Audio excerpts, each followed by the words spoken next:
Bienvenue dans Les récits mystiques de Monsieur Mystère. Salutations, chers auditeurs, et bienvenue dans un nouvel épisode de Monsieur Mystère, Histoire d'horreur. Aujourd'hui, je partage avec vous 12 récits troublants, inspirés de rencontres mystérieuses dans les profondeurs des Appalaches. Ces histoires viennent directement des bois les plus sombres, là où les cartes s'arrêtent et où quelque chose d'autre commence. Mais avant de plonger dans ces récits, je vous invite à vous abonner, à aimer cette vidéo et à la partager avec vos proches. Vos commentaires et votre soutien comptent énormément pour moi. Maintenant, commençons. Ce été-là, ma cousine Lark et moi nous étions lancés dans une compétition silencieuse. Des virées nocturnes sans but, des fêtes improvisées dans des maisons douteuses, des dîners à la station-service. Mais ce voyage dans les terres reculées des Blue Ridge, c'est celui qui m'a marqué à jamais. Pas seulement parce que c'était stupide, ça l'était, mais parce que je ne peux toujours pas expliquer ce qui s'y est passé. Lark venait de récupérer son permis de conduire après des mois de démarches judiciaires et les séquelles d'une rupture douloureuse. Je crois qu'elle avait besoin de se prouver qu'elle pouvait survivre à quelque chose de difficile et en ressortir la tête haute. Moi, j'avais simplement besoin de m'échapper de Charleston. J'en avais assez du campus, des embouteillages, des disputes de mes colocataires à propos de la vaisselle. Nous n'avions pas beaucoup planifié, ce qui, en y repensant, semble fou. Nous avions trouvé une vieille carte en papier, enfouie dans un tiroir par son père. Probablement non mise à jour depuis les années 80. Il y avait marqué un sentier en boucle, près de la frontière entre la Caroline et la Géorgie. Il disait l'avoir parcouru durant ses années d'université. Ce sentier traversait d'anciennes terres minières, désormais envahies par la végétation et isolées. Pas de réseau, pas de poste de rangée, mais la façon dont il en parlait donnait l'impression que c'était l'endroit parfait pour disparaître quelques jours. Nous sommes partis vers 9h du matin et avons atteint la fin de la route vers midi. Et je dis bien la fin. La route semblait s'être rendue, comme si elle avait abandonné toute prétention à être utile. Nous nous sommes garés à côté d'une vieille berline rouillée, visiblement abandonnée depuis longtemps. Les vitres étaient ternies par la crasse, et il n'y avait plus de plaque d'immatriculation, juste une trace pâle là où elles auraient dû être. Les pneus s'étaient enfoncés dans le gravier. J'ai pointé la voiture du doigt, c'est louche. Lark a simplement haussé les épaules. Probablement des chasseurs. Nous avons escaladé une vieille barrière rouillée, à peine accrochée à ses gonds, et avons commencé à marcher. La chaleur nous a immédiatement frappés. Elle était épaisse, humide, et ne nous lâchait pas. En quelques minutes, mon t-shirt collait à mon dos, et mes jambes semblaient enveloppées dans des serviettes mouillées. Le sentier était à peine visible, plus une suggestion qu'un vrai chemin, traversant une végétation dense qui semblait trop haute pour la fin de l'été. Nous avons suivi la fourche nord, en direction d'un ancien lit de ruisseau, désormais asséché. Juste de la terre tassée et des rochers pâles éparpillés comme un puzzle abandonné à moitié. Aucun panneau, aucun marqueur, juste une étroite trace qui serpentait le long d'une crête et plongeait dans un bosquet sombre où la canopée avalait la lumière. Tout est devenu plus silencieux à mesure que nous avancions. D'abord, les oiseaux se sont tus, puis les insectes, et même nos pas semblaient trop bruyants. Ce silence n'était pas paisible. Il semblait mis en scène, comme si quelque chose avait appuyé sur pause dans la forêt. On ne réalise pas à quel point il y a toujours du bruit en arrière-plan, jusqu'à ce qu'il disparaisse. « Tu sens ça ?» ai-je murmuré. Comme si quelque chose n'allait pas, Lark n'a rien dit. Elle a simplement ralenti, scruté les arbres derrière nous pendant une longue seconde, puis accéléré le pas. C'était la première fois que je sentais une réelle tension chez elle. D'habitude, elle riait face au danger. Puis nous l'avons entendue derrière nous. Un seul ensemble de pas. Un craquement, un frottement, un arrêt. Nous nous sommes immobilisés. Je me suis retourné, m'attendant à voir quelqu'un d'autre sur le sentier. Peut-être un randonneur solitaire qui nous aurait suivis, mais il n'y avait personne. Juste des bois vides et le chemin que nous avions emprunté, s'étirant dans un silence absolu. Nous avons attendu. Rien ne bougeait. Pas de vent, pas d'oiseau, pas même une branche qui oscille. On aurait dit que toute la forêt s'était transformée en une photographie. Nous avons repris notre marche, plus lentement cette fois. J'ai compté mes pas dans ma tête. 1, 2, 10. Puis de nouveau, derrière nous. Craquement, frottement, arrêt. Plus proche, plus lourd. Cela ne ressemblait pas à quelqu'un qui essayait de nous surprendre. Cela ressemblait à quelqu'un qui ne se souciait pas que nous l'entendions. Quelqu'un nous suit, ai-je chuchoté. Lark m'a jeté un regard rapide, tendu, la mâchoire serrée, et a hoché la tête. Elle n'a même pas essayé de minimiser la situation. Le sentier remontait une colline, et sur la gauche, il y avait une crête avec un abri effondré, penché contre un rocher. Il ressemblait à l'un de ces vieux abris des Appalaches, construits il y a des décennies, plus en bois qu'en fonctionnalité. Le toit s'était affaissé d'un côté, mais une partie tenait encore. Une corde épaisse pendait d'un boulon encastré dans la paroi rocheuse. Sale et raide, mais toujours solide. « On monte » ai-je dit en pointant vers le haut. L'arc n'a pas protesté. Nous avons grimpé à la corde. La roche était rugueuse, et mes bottes ont glissé une fois près du sommet, mais nous avons réussi. Une fois en haut, accroupis derrière ce qui restait de l'abri, nous avions une vue dégagée sur le sentier. Je reprenais mon souffle quand l'arc s'est soudainement raidi. Elle n'a pas parlé, elle a juste fixé un point. Un homme était sorti des arbres, à environ 6 mètres derrière l'endroit où nous venions de passer. Il n'était pas habillé pour la randonnée, juste un jean, des bottes usées et une veste beige à moitié fermée. Pas de sac à dos, pas d'équipement. Rien chez lui ne disait « je suis à ma place ici ». Il ressemblait à quelqu'un qui aurait erré hors d'une file d'attente du DMV pour se retrouver dans la forêt par erreur. Mais ce n'était pas que ça. C'était sa façon de bouger ou de ne pas bouger. Il n'a pas appelé, n'a pas semblé confus. Il est juste resté là, la tête légèrement inclinée, les yeux fixés sur l'endroit où nous étions, comme s'il savait exactement où nous avions disparu. « On ne veut pas d'ennui », ai-je crié. « On fait juste une randonnée. » Aucune réaction. Rien. Pas même un clignement. Puis, sans rompre le contact visuel, il a commencé à marcher vers le rocher. Des pas lents, délibérés, sans hâte. Il a atteint la base, a levé les yeux et a posé une main sur la corde. Juste la tenue. L'arc, ai-je dit à voix basse. Prends quelque chose de solide. S'il grimpe, on ne le laisse pas monter. Elle a bougé rapidement, a trouvé 2 pierres près du toit effondré et les a apportées. Nous nous sommes accroupis, armes en main, en attente. Il n'a pas parlé, n'a pas bougé, il nous a juste fixés. Puis, après ce qui a semblé des heures, mais n'a pas dû durer plus d'1 minute, il a cligné des yeux, a lâché la corde et a reculé. Pas comme quelqu'un qui abandonne, mais comme quelqu'un qui recule dans un lac. Calme, imperturbable, il a disparu dans les arbres sans un bruit. Nous avons attendu 20 minutes, peut-être plus. Toujours rien. Pas de son, pas d'animaux, pas de vent. Puis nous avons entendu un craquement. Une branche qui se brisait, nette, à notre gauche. Cela a suffi. On y va, ai-je chuchoté. Toi d'abord. L'arc n'a pas discuté. Elle a descendu la corde, atterri légèrement et s'est retournée pour surveiller pendant que je la suivais. Mes jambes semblaient en béton, mais je ne les ai pas laissées me ralentir. Une fois au sol, nous avons marché. Pas de paroles, juste des pas réguliers, les oreilles aux aguets, les yeux scrutant les ombres. Puis, lentement, la forêt a commencé à reprendre vie. Le bourdonnement d'un moustique, un froissement dans les feuilles, puis le chant des oiseaux.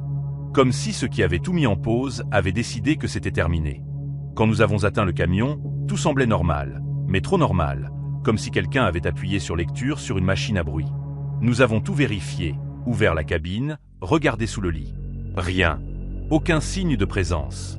Avant de monter, je me suis retourné et j'ai jeté un dernier regard au sentier. J'ai cru voir un mouvement. Quelque chose juste au-delà de la lisière des arbres, mais cela aurait pu être le vent, ou lui, toujours en train de nous observer. Nous sommes partis dans un silence total. Nous n'avons pas parlé avant de retrouver le réseau, quelque part près de Fermort. J'ai essayé de localiser le départ du sentier sur mon téléphone. Rien. La route que nous avions prise n'apparaissait même pas. Ce fut la dernière fois que je suis parti en randonnée sans prévenir quelqu'un exactement où j'allais. Le lieu de rendez-vous était perdu dans les Appalaches de Virginie, bien au-delà des sentiers de randonnée habituels, là où les routes en terre battue portent encore les noms des oncles de ceux qui les empruntent. La mission n'était pas étiquetée, juste un ensemble de coordonnées imprimées sur du papier mat, une photo granulaire épinglée en haut, et une note tapée en majuscule « Cible homme, 19 ans. Utilisé de la carfentanil. Ne le sous-estimez pas. » Je me souviens d'avoir tenu ce papier et d'avoir fixé cette ligne. Ne le sous-estimez pas, ce n'est pas quelque chose qu'on voit souvent dans ce métier. D'habitude, tout est une question de discrétion, de timing, de contingence, pas d'avertissement. Pourtant, j'ai accepté la mission. La paye était trop bonne, et c'était propre. Pas de traces numériques, pas de négociation, juste de l'argent versé en 2 fois via une société de blanchiment que nous avions déjà utilisée. Le reste en liasse sous vide, déposé dans une boîte postale à Coldwater. Je n'ai même pas eu à signer pour les récupérer. Dell et moi avions une règle, on ne refuse pas l'argent propre, sauf si quelque chose hurle de ne pas le faire. Et cette mission, elle chuchotait. Inquiétant, oui, mais pas assez fort. Dell avait 10 ans de plus que moi et 100 fois plus d'expérience. Ex-militaire, bien qu'il ne s'en vantait pas. Il avait cette façon silencieuse et sombre de se comporter, comme s'il était déjà mort quelquefois et continuait simplement à marcher. Des cicatrices sur les 2 jambes, souvenir d'une opération de récupération ratée au Salvador.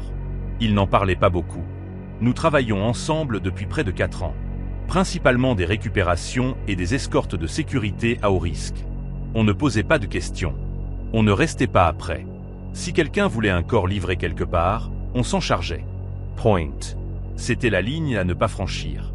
On commence à demander pourquoi, et soudain, on en fait partie. Cette mission était différente dès le départ. Le gamin que nous devions récupérer n'existait pas. Aucun dossier, aucun certificat de naissance, aucune pièce d'identité, aucun nom. Juste un visage et un âge.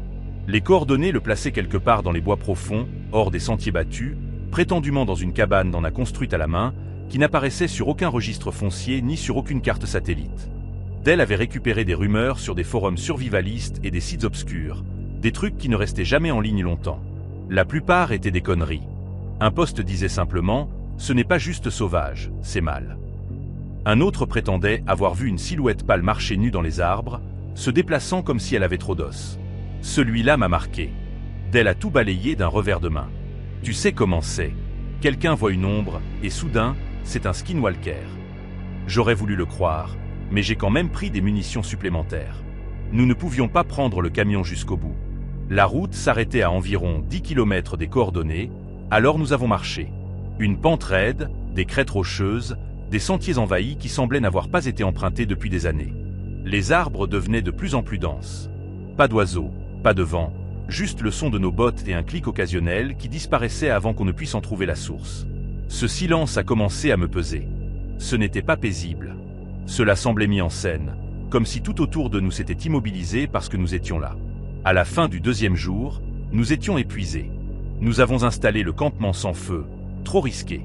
Nous sommes restés au froid et dans le silence. Nous avons partagé des jumelles et pris des tours de garde dans les bois. À 3h17 du matin, je l'ai vu. À environ 40 mètres, entre 2 grands pins, complètement immobile, comme s'il était là depuis longtemps avant que je ne le remarque. Il n'a pas bougé, n'a pas tressailli, puis il a fait un pas en arrière et a disparu derrière les arbres. Je n'ai plus dormi après ça. Je suis juste resté là, à fixer la canopée, attendant que quelque chose d'autre bouge. À l'aube, nous avons trouvé l'abri niché dans un creux, presque camouflé par la colline. La cabane n'en était pas en ruine, mais elle semblait absorbée, comme si la forêt avait commencé à la reprendre, puis avait changé d'avis. Pas de fumée, pas de marque, mais le chemin vers la porte avait été dégagé, comme si quelqu'un l'avait balayé à la main. Même les feuilles semblaient organisées. Je me suis positionné à 50 mètres plus haut, à plat ventre derrière un arbre tombé, un fusil tranquillisant à la main. Dell a fait le tour pour couvrir le côté opposé. J'avais une ligne de mire directe sur l'entrée. À 6h04, la porte a grincé. Il est sorti lentement, presque robotiquement, pieds nus, torse nu, les cheveux longs et filandreux pendant comme des toiles d'araignée. Une peau si pâle que je pouvais voir les veines bleues à travers la lunette. Mais c'était sa façon de bouger qui m'a serré la poitrine, comme si son corps ne lui appartenait pas. J'ai pressé la détente. Le dard a volé, parfait, juste sous la clavicule. Il n'a même pas cligné des yeux. Il a levé la main, a retiré le dard comme une écharde, et m'a regardé droit dans les yeux.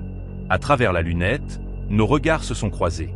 Ce verre a brûlé ma mémoire, innaturelle, presque synthétique, comme si quelque chose avait copié la couleur sans la comprendre. Puis il s'est retourné et est rentré à l'intérieur. J'ai attendu. Dell est revenu, m'a demandé si j'avais raté. Je ne l'ai même pas regardé. Non, ai-je dit. C'était un tir parfait. Nous avons attendu 10 autres minutes. Aucun mouvement, alors nous nous sommes approchés. J'ai gardé mon fusil levé, la sécurité enlevée. À l'intérieur, la cabane était spartiate. Un lit de camp soigneusement fait, une tasse d'étain fumante de thé intact, un tas d'os sur une étagère non étiquetée, et le dard posé sur le sol, parallèle au lit, comme si quelqu'un l'avait placé là. Il avait disparu. Dell est sorti faire un tour de périmètre. Je suis resté à l'intérieur, j'ai vérifié le mur du fond. Le miroir était fissuré, mais récemment nettoyé. J'allais le suivre quand il a hurlé. Et Dell ne hurle pas. J'ai bondi et l'ai vu à moitié englouti dans le sol, les bras au-dessus, le torse visible, mais tout ce qui se trouvait sous la taille est avalé par un trou frais au pied d'un cèdre. Quelque chose m'a attrapé, a-t-il crié. Ça me tire. J'ai attrapé son bras, j'ai essayé de tirer. La terre volait partout, mais ceux qui le tenaient gagnaient. J'ai senti la force comme une corde qui tirait d'avant en arrière. Puis un bruit de craquement horrible est venu des profondeurs du sol, et il a disparu. Comme si quelqu'un l'avait tiré dans les toilettes. Je me suis mis à genoux, j'ai braqué ma lampe dans le trou. Il s'enroulait comme une gorge. Puis j'ai vu des doigts, puis une épaule, puis un visage. C'était lui, ou quelque chose qui lui ressemblait. Et ça rampait vers le haut, sa bouche disloquée, la mâchoire pendant comme un masque brisé. La peau sur son visage était tendue, comme si elle avait oublié comment s'ajuster. Sa colonne vertébrale se déplaçait sous la peau, comme si elle se réorganisait. Puis il a émis un son. Pas un grognement, pas un cri, juste un bourdonnement qui a englouti tous les autres bruits autour. Je n'ai pas attendu. J'ai couru jusqu'à ce que mes poumons brûlent et que ma vision se trouble. Je ne me suis arrêté que quand j'ai vu mon camion, rouillé et à moitié recouvert de lianes. Il a démarré au deuxième essai. J'ai roulé 13 heures d'affilée sans m'arrêter. Pas de nourriture, pas de pause pipi, juste des articulations blanches et de l'adrénaline. Quand le réservoir a été vide, je l'ai abandonné, j'ai pris mon sac et j'ai marché jusqu'à ce que je tombe sur une route principale. J'ai payé un inconnu 300 $ en cash pour qu'il me conduise hors de l'état. Cette nuit-là, j'ai tout brûlé. Pièces d'identité, permis, carte SIM. J'ai pris un nouveau nom. J'ai déménagé à nouveau. C'était presque 1 heure plus tôt. Pas même de boîte aux lettres. Juste des arbres, du gravier et du silence. Et honnêtement, je pense que c'est en partie pour ça que j'ai continué. À l'origine, mon cousin devait venir avec moi. Nous avions prévu cette randonnée depuis quelques semaines. Rien de fou, juste quelques nuits loin de tout. Mais le matin même, il m'a envoyé un message vers 7 heures pour dire que son père avait besoin d'aide pour des poteaux de clôture et qu'il ne pouvait pas s'y soustraire. Je ne l'ai pas vraiment cru. Ça ressemblait à une de ces excuses polies que les gens utilisent quand ils ont des doutes sur la forêt. J'ai pensé à lui faire des reproches, mais je ne l'ai pas fait. J'ai juste dit « pas de souci ». J'ai chargé la voiture et je suis parti seul. J'avais déjà fait des randonnées en solo. Je ne cherche pas à me vanter. Ce n'est pas comme si j'avais gravi l'Everest ou quoi que ce soit, mais je me sens à l'aise dans les bois. Quelques excursions d'une journée, une nuit en solo près d'un lac une fois, bien que ce soit près d'un camping avec des familles, des paddleboards et assez de passages pour se sentir à moitié civilisé. Ce sentier était différent. Moins fréquenté, aucun rapport de voyage récent, pas de réseau une fois que l'on quittait la route principale, et pas de rangers sans service après le panneau d'entrée, que je n'ai d'ailleurs jamais vu. C'est ce qui le rendait attrayant. Mais je n'avais pas prévu de commencer aussi tard dans la journée. J'ai regardé ma montre en me garant. Il était exactement 17h42. Un peu plus tard que l'idéal, mais je me suis dit que je pouvais parcourir quelques kilomètres avant la nuit noire. Je suis sorti de la voiture, j'ai étiré mes jambes, j'ai bien lacé mes bottes et j'ai enfilé mon sac. Il y avait un silence étrange, pas effrayant, juste immobile. Des oiseaux au loin, mais pas de brise, pas d'insectes, rien ne bougeant à proximité. J'ai verrouillé la voiture et me suis dirigé vers le départ du sentier, me glissant sous un panneau en bois affaissé qui disait simplement « Sentier » en peinture blanche délavée. Et puis, comme un rideau qui se ferme, les arbres m'ont englouti.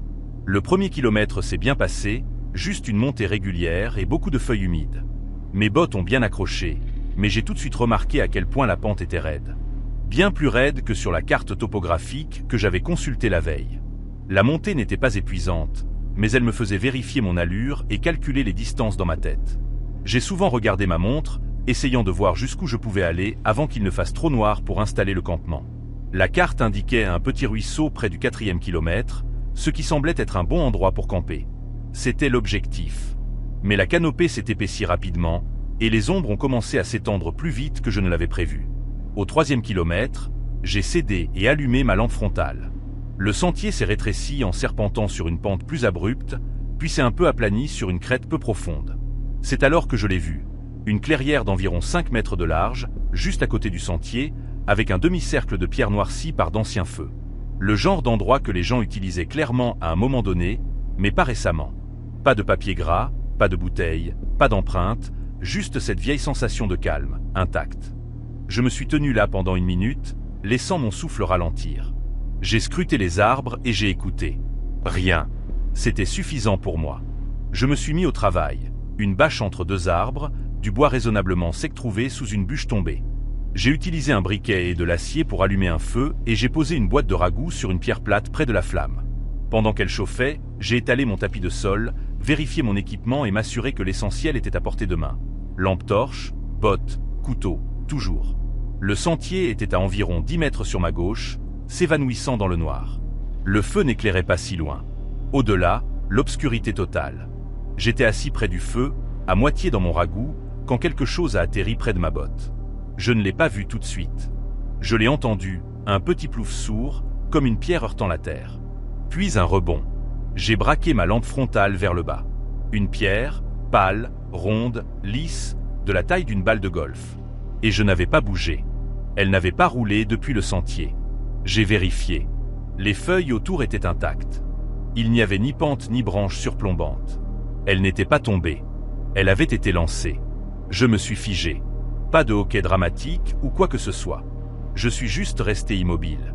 Le genre d'immobilité où votre cerveau appuie sur pause en essayant de faire correspondre les éléments. J'ai lentement tourné le faisceau de ma lampe frontale vers les bois, effleurant les arbres.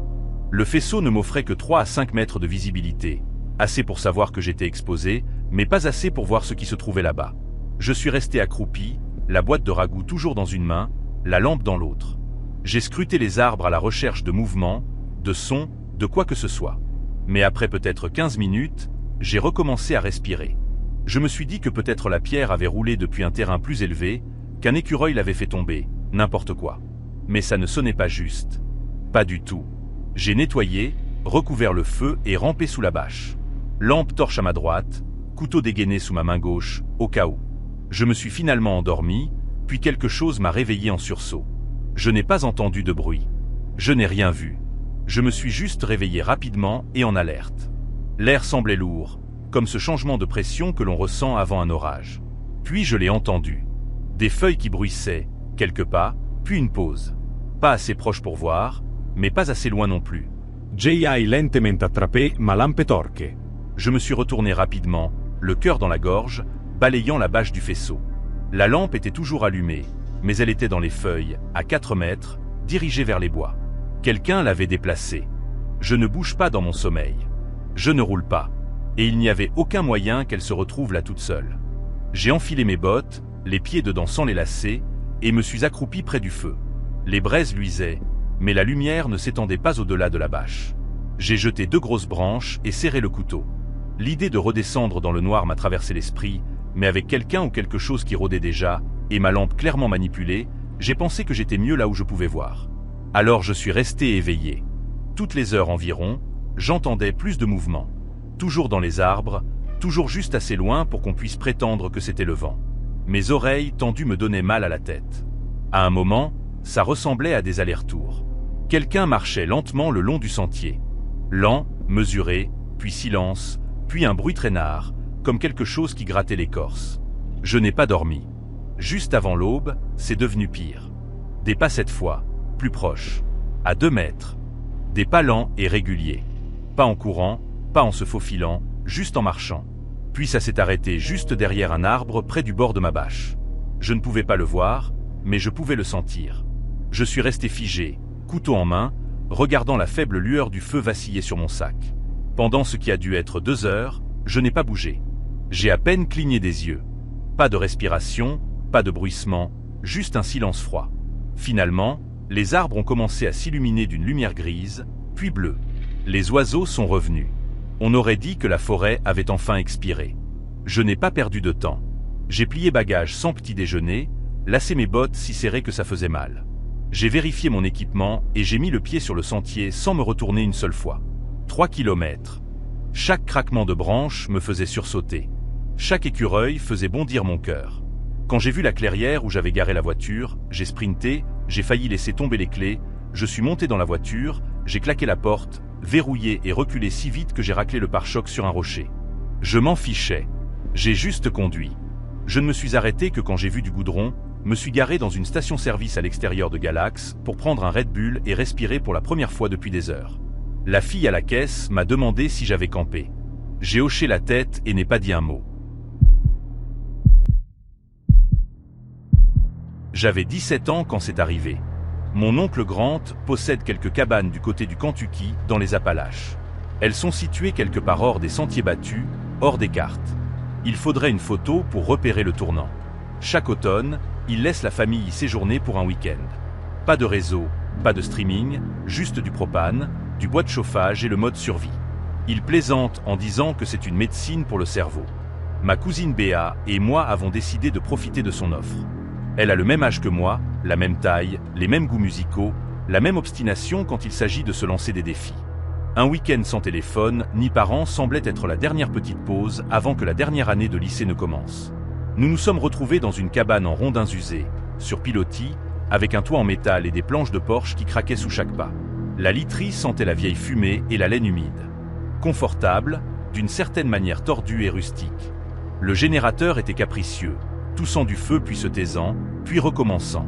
Mais il fonctionnait assez longtemps pour garder le frigo en marche jusqu'à ce que nous décidions de l'éteindre. Le premier jour a été tout ce que nous espérions. Nous avons trouvé un vieux sentier de chasse qui menait à un ruisseau assez froid pour engourdir les orteils. Nous y avons trempé les pieds et ri en mangeant des sandwichs au beurre de cacahuète. J'avais gâché mon sac en ayant prélevé la moitié du beurre de cacahuète au préalable. Béa a esquissé des motifs de mousse et des textures d'écorce pour ce qu'elle appelait sa théorie des textures. Et moi, je me suis éloigné pour photographier des piles de pierres empilées de travers, équilibrées comme si quelqu'un les avait disposées exprès.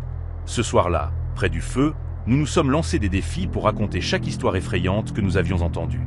Des récits de caches de culte, de villes fantômes, d'hommes sauvages vivant dans des creux. Les flammes crépitaient. Nous avons ri. Mais une fois que l'obscurité nous a engloutis, le silence s'est installé jusqu'à devenir lourd. Le lendemain matin, nous avons fait une promenade derrière la cabane. Nous sommes tombés sur une corde tendue à hauteur de poitrine entre deux arbres, rigides et semblant anciennes. Chaque arbre avait 3 entailles taillées en lignes nettes, comme des marques de décompte ou des signes de délimitation. Elles étaient à la même hauteur, de la même forme. Une corde de délimitation, ai-je demandé. Béa la etudia, a froncer les sourcils. Aucune ligne de sentier ou délimitation sur la carte, pourtant. Nous avons haussé les épaules, pris des photos, plaisanté sur des squatteurs plantant de l'art dans les bois, et nous sommes retournés.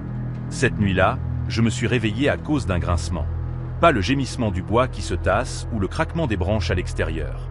C'était régulier, métronomique, comme quelque chose qui se balançait d'avant en arrière sur une charnière. Je me suis approché de la fenêtre. Pas de corde, pas de balançoire, juste une obscurité vide. J'ai poussé Béa. Elle a grogné et s'est retournée sur son autre côté. Le matin est arrivé trop vite. Nous sommes retournés à l'endroit de la corde. Elle était coupée, proprement sectionnée, les extrémités effilochées, soigneusement, les fibres fraîches. Pas d'empreintes, pas de signes évidents de manipulation. Les entailles sur les arbres restaient intactes, comme des marqueurs dans un code, en attente. Plus tard, nous avons grimpé sur une crête pour nous dégourdir les jambes. J'étais en train de régler mon objectif quand Béa m'a tapé brusquement l'épaule. Au début, je n'ai pas compris. Puis j'ai vu quelque chose lié à la terre, dévalant la pente. Cela a filé à ras du sol, les membres se balançant, d'une proportion innaturelle, se déplaçant plus vite que tout ce qui avait cette taille ne le devrait. Pas un cerf, pas un ours, pas un humain. Cela a disparu dans les broussailles avant que je ne puisse faire la mise au point. Nous n'avons pas pris le temps de réfléchir, nous avons fait demi-tour et sommes retournés à la cabane. Béa a serré son sweat plus fort et a préparé du thé qu'elle a siroté dans un coin, un crayon posé sur une page. Ses croquis étaient devenus sombres. Des coins estompés, des branches qui s'entremêlaient en toile d'araignée. Rien, ai-je dit. Laisse-la. Puis il y a eu le coup. Une seule fois, sec, direct. Sous la fenêtre de la cuisine, pas le bruissement du bois ou le vent. Lampe torche en main, j'ai jeté un coup d'œil. Rien. Mais sur la rambarde du porche gisait un rouleau de corde d'environ 30 cm, parfaitement enroulé. Ce n'était définitivement pas le nôtre. Nous avons poussé la table devant la porte, calé une chaise sous la poignée. Béa s'est perchée comme une survivante de film d'horreur. Lampe torche pointée vers la fenêtre pendant des heures. Le sommeil, il n'est pas venu. Le matin a apporté ma décision. On part. Je lui ai dit. Elle a hésité. On va avoir l'air parano, dramatique. J'avais déjà mon sac ouvert avant qu'elle ne finisse sa phrase. Nous sommes partis vers 4 heures du matin, espérant battre la nuit jusqu'à la voiture. Le sentier semblait familier au début. Puis j'ai fait une pause. Une bâche bleue accrochée à une branche au-dessus d'un tronc tombé. Familière. Nous la repassons. Même bâche, même tronc. Exactement la même disposition. P. Ai-je dit. On tourne en rond. Elle a roulé des yeux. Je lui ai dit de graver un X sur un arbre. 10 minutes plus tard, nous sommes repassés devant le même arbre. Le même X. Net et frais. Plus de mots. Nous avons fait demi-tour en espérant trouver une issue. Puis le silence s'est installé, si profond qu'il pulsait dans nos oreilles. Pas d'insectes, pas de vent dans les feuilles, pas de chant d'oiseaux, juste un calme qui semblait vivant. La corde est réapparue, tendue entre deux arbres. Cette fois, quelque chose pendait de son centre. Un lapin mort, éventré, les côtes écartelées. Il oscillait d'un léger frisson, comme s'il nous offrait un signe. Béa a reculé, la main sur la bouche. J'ai saisi son poignet. On ne s'arrête pas, nous avons couru. Mes jambes brûlaient, mes genoux trébuchaient sur les racines. La géométrie de la forêt s'est déformée. Les arbres se sont rapprochés trop près. Les chemins se sont tordus là où il n'y avait pas de virage. Le sol a changé, les textures sous nos pieds. Puis nous avons aperçu la cabane à nouveau. D'abord le toit, puis le porche. La porte était grande ouverte. Nous l'avions verrouillée, poussé des meubles devant. Maintenant, elle était opposée, nous invitant à entrer. Tout était faux. Les couteaux manquaient, la bouilloire avait disparu. Le carnet de croquis de Béa avait disparu, bien que je l'ai vu rangé au-dessus du mur de la cheminée. Quelqu'un avait tracé des lettres ou des symboles dans la boue ou la terre humide. Indecipherable. Étalés à moitié. Nous ne sommes pas restés pour les enserres. J'ai attrapé mon sac et tiré le bras de Béa. Oublie le sentier. On va droit vers le ruisseau. Pas de pause. Nous avons trébuché, glissé dans la boue, trempé nos chaussures, mais nous avons finalement percé la lisière des arbres. Nous avons trouvé du gravier, une clairière, une cabane de rangée, un camion rouge. Nous n'avons pas respiré avant d'être à mi-chemin du retour. Le lendemain, l'oncle Grant a appelé, a demandé pourquoi. L'endroit avait l'air saccagé, a-t-il dit. La porte arrière était attachée avec de la ficelle et quelque chose de mort pendait à la poignée des toilettes extérieures. Je lui ai dit que ce n'était pas nous. Il a fait une pause, puis a dit « Je vais retirer cette cabane de la liste ». Nous n'en avons plus jamais parlé. J'avais 38 ans quand j'ai décroché un contrat dans les Appalaches occidentales. Un travail peu glamour, mais qui payait régulièrement, et surtout, qui ne nécessitait pas de traiter avec qui que ce soit. L'université avait des stations de recherche, 6 cabanes réparties sur les crêtes élevées, là où les routes s'arrêtent et où le GPS devient capricieux. Pendant les mois les plus chauds, les cabanes étaient utilisées par des étudiants en biologie et des équipes de terrain étudiant tout, des salamandres à la chimie des sols. Mais une fois l'hiver venu, les cabanes restaient vides. C'est là que j'intervenais. Ils avaient besoin de quelqu'un pour empêcher les lieux de tomber en ruine pendant la morte saison. Faire des vérifications de routine. S'assurer que rien n'avait été rongé ou effondré. Dégager la végétation si elle devenait trop envahissante. Inventorier l'équipement. Tester les unités solaires et remplacer les batteries. Juste assez de maintenance pour garder les stations prêtes pour le printemps. Il n'y avait ni uniforme, ni camion, ni même beaucoup de structures. Juste un jeu de clés, quelques papiers basiques et un virement hebdomadaire sur mon compte. La seule vraie règle était de visiter les 6 sites une fois par boucle et de tout consigner. J'avais fait du levage topographique freelance et un peu de travail SIG à temps partiel avant ça, alors j'étais à l'aise de travailler seul dans des endroits reculés. Franchement, je préférais ça. Et à l'époque, je me suis dit que quelques mois dans les bois pourraient m'aider à me recentrer. J'avais des trucs à régler. J'avais besoin du calme.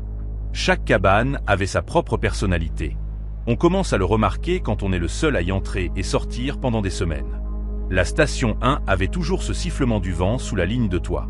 La 2 avait un panneau clignotant qui ne chargeait jamais correctement. La 3 s'enfonçait pratiquement dans ses propres fondations. Mais la station 4 était quelque chose d'autre. C'était la plus isolée, située à 11 km du parking le plus proche. On ne pouvait même pas conduire à mi-chemin. L'ancienne route de feu qui menait à la crête s'était effondrée en gravats des années auparavant. Racines, pierres et ses chutes abruptes où le sol s'était érodé en dessous. La seule façon de l'atteindre était à pied, en serpentant à travers des lacets serrés qui semblaient avoir été tracés par des cerfs. Pas de panneaux, pas de marqueurs, juste un sentier à peine visible et un rocher particulier avec une éraflure rouge dessus. Votre seul signal pour tourner à gauche. Je n'avais rien contre la randonnée. C'était paisible, difficile, mais d'une manière satisfaisante. Le silence là-bas semblait mérité. La cabane elle-même était simple, petite, carrée, solide, juste assez d'espace pour un banc de travail, un lit de camp, quelques armoires. Il y avait une porte avant et arrière, toutes deux en bois massif avec de vieux verrous métalliques à barres comme on en voit dans les écoles. Une clé ouvrait les deux, et on m'avait dit que c'était la seule copie. Pas de double sur le campus, pas de secours caché. C'est lors de ma 3e ronde, après 3 boucles complètes à travers les 6 stations, que les choses ont commencé à changer. Mi-octobre. Les feuilles étaient tombées pour la plupart. Les jours raccourcissaient vite. J'avais gardé la station 4 pour la fin. Cette boucle l'a atteinte vers 16h30. La lumière était déjà basse, jetant tout dans une sorte de fausse pénombre qu'on trouve dans les collines. Je suis monté sur le porche, j'ai déverrouillé la porte avant et je suis entré comme d'habitude. J'ai posé mon sac à dos et commencé à sortir mes feuilles d'inventaire. C'est alors que je l'ai entendu. Ça venait de derrière moi. Métallique et sec. J'ai su immédiatement ce que c'était. C'était le son du verrou de la porte arrière qui se déverrouillait. Je suis resté complètement immobile. J'ai juste écouté. Puis la porte arrière a grincé, s'est entr'ouverte et s'est refermée avec un clac si fort que les fenêtres ont tremblé dans leur cadre. La poussière s'est détachée des poutres du plafond.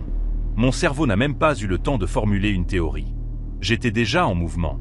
J'ai traversé la cabane en courant, j'ai ouvert la porte arrière d'un coup sec, prêt à affronter quelque chose. Un chasser, un intrus. Je ne sais pas ce que j'attendais, mais ce n'était pas ce que j'ai trouvé. Rien. Pas d'empreinte. Pas de bruissement dans les arbres. Pas même un écureuil qui s'enfuit. Juste une pente raide et ce silence lourd et troublant qu'on ressent quand la forêt cesse de faire du bruit. Je suis resté là, les 2 mains sur le cadre de la porte, scrutant les arbres à la recherche du moindre mouvement, du moindre son, de la moindre respiration. J'avais l'impression d'avoir manqué quelque chose d'évident, mais il n'y avait rien, juste cette immobilité contre nature qui ne semblait pas faire partie d'une forêt. Au bout d'un moment, je suis rentré, j'ai reverrouillé les 2 portes, je me suis assis au banc de travail et je me suis forcé à me concentrer.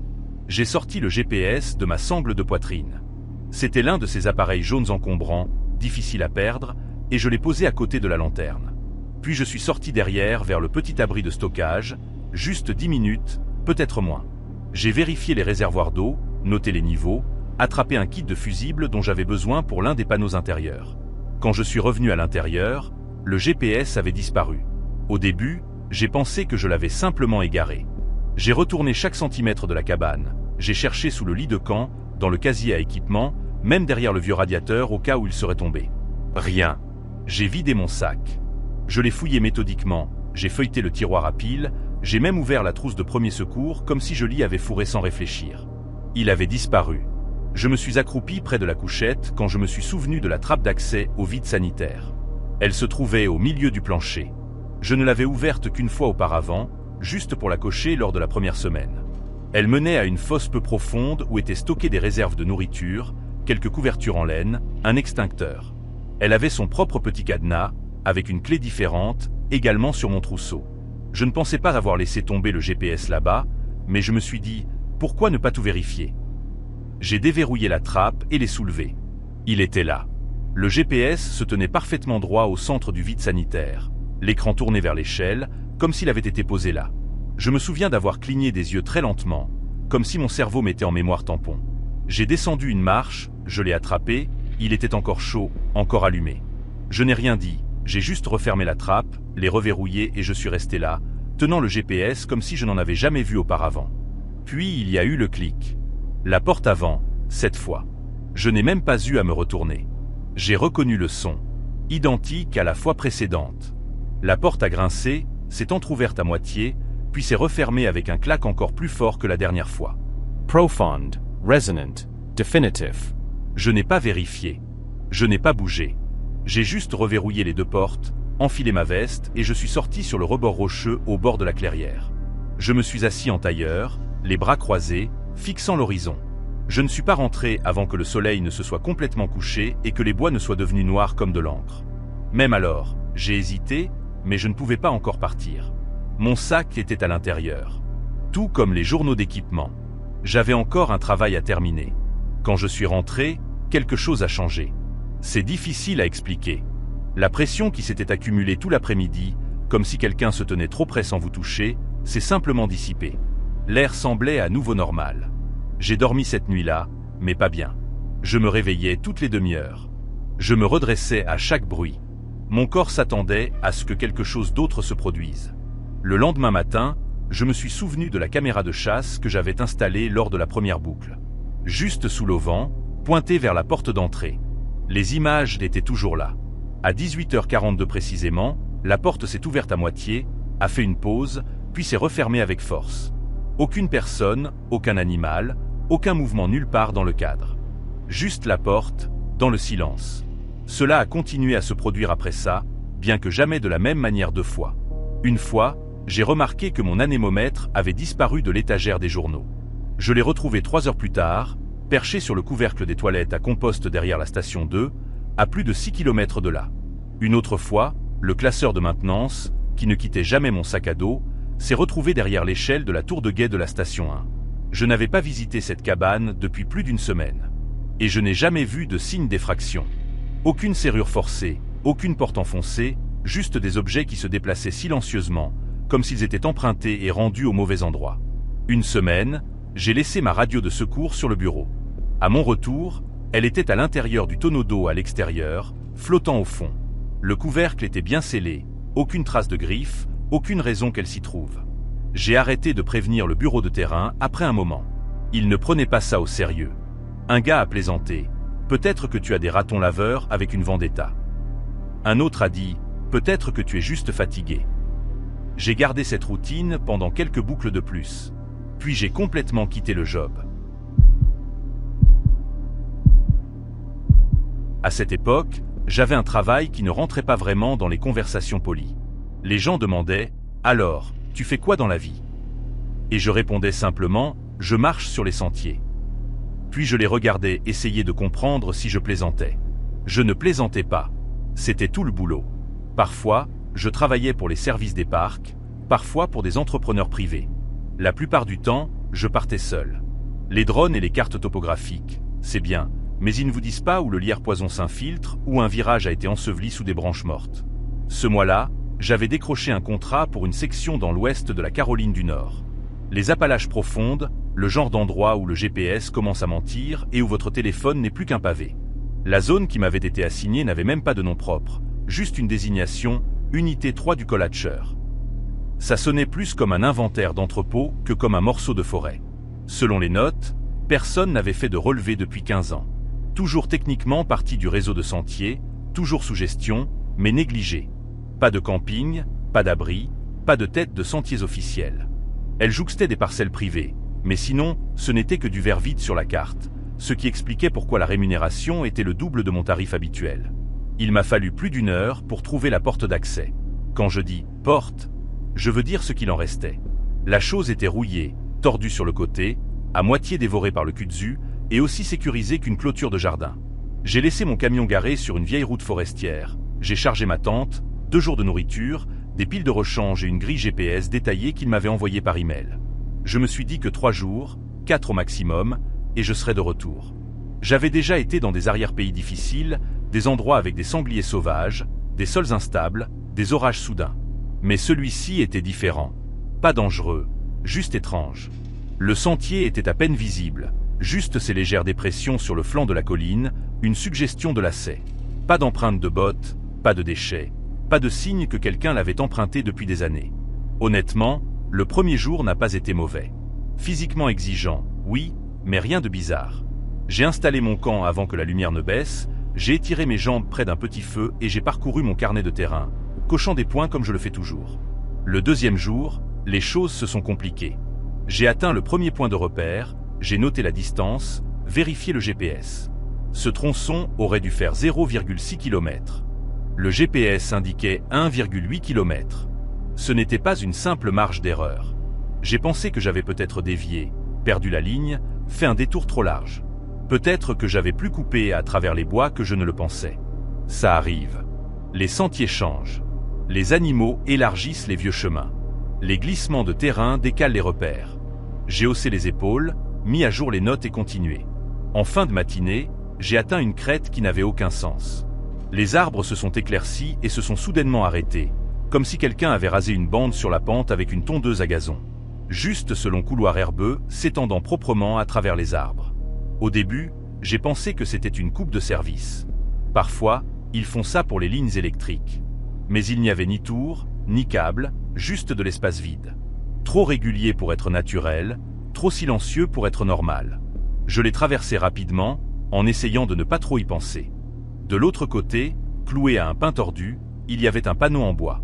Pas de lettres, juste une planche sombre, déformée et affaissée par l'âge. Il ne disait rien.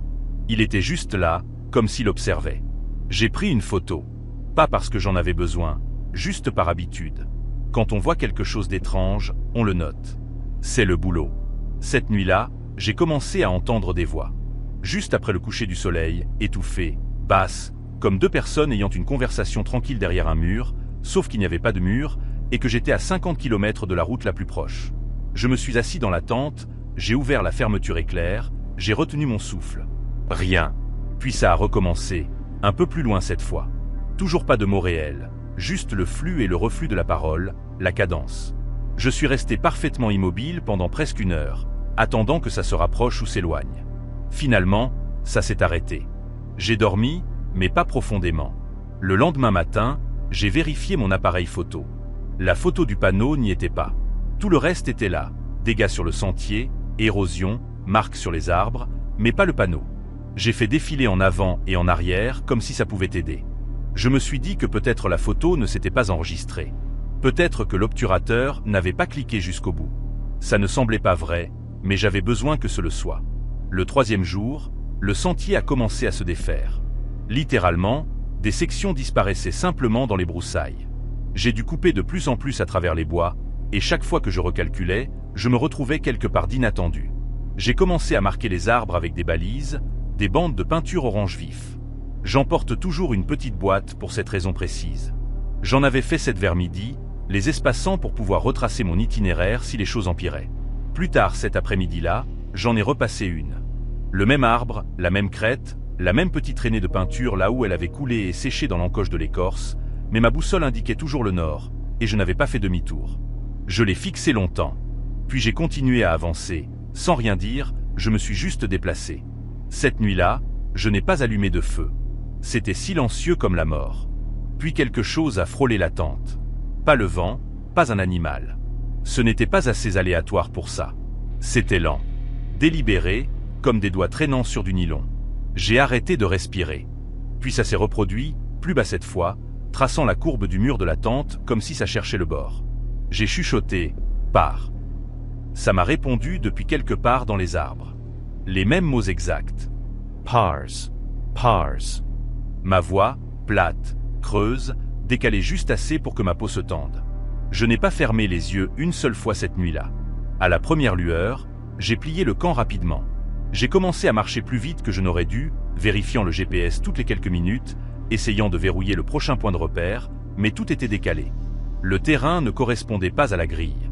Le soleil s'est levé sur mon épaule gauche, ce qui aurait dû signifier que je me dirigeais vers le sud, mais la boussole indiquait toujours le nord. J'ai cessé de faire confiance à tout. Finalement, je suis arrivé dans une clairière. C'était la même que celle de ma première nuit. Le même cercle de feu noirci, la même bûche moisie, le même angle de la pente. Je n'avais pas fait demi-tour. Je le savais. Mon carnet était clair. Progression en ligne droite, chaque point noté. Mais d'une manière ou d'une autre, j'étais revenu à l'endroit exact d'où j'étais parti. Mes balises oranges avaient disparu. Chaque seule. À ce moment-là, j'ai arrêté de réfléchir. J'ai commencé à descendre. Peu importait où, juste en bas. J'ai suivi la gravité comme si c'était la seule chose à laquelle je pouvais me fier. Pas d'oiseaux, pas d'animaux, juste ma respiration et le son de mes bottes. Après quelques heures, j'ai trouvé un ruisseau. Ça aurait dû être une bonne nouvelle. L'eau signifie généralement qu'on est près d'une limite. Puis j'ai vu un tas d'ordures sur la berge. Un emballage de barres protéinées écrasées, un mât de tente cassé, un rouleau de mon propre ruban de balisage, encore scellé. J'y étais déjà passé. J'avais traversé ce même ruisseau la veille. Je me suis assis sous un arbre, j'ai sorti mon couteau, pas pour quelque chose de précis, j'avais juste besoin qu'il soit ouvert. J'ai attendu. Le ciel n'a jamais changé. Pas de soleil, pas d'ombre. Juste cette étrange lumière grise, comme si le monde avait oublié quelle heure il était.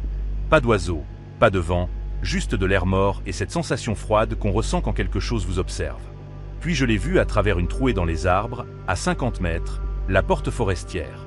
Mon camion était toujours là, couvert d'aiguilles de pin, saupoudré de feuilles. Il avait l'air d'être garé depuis des mois.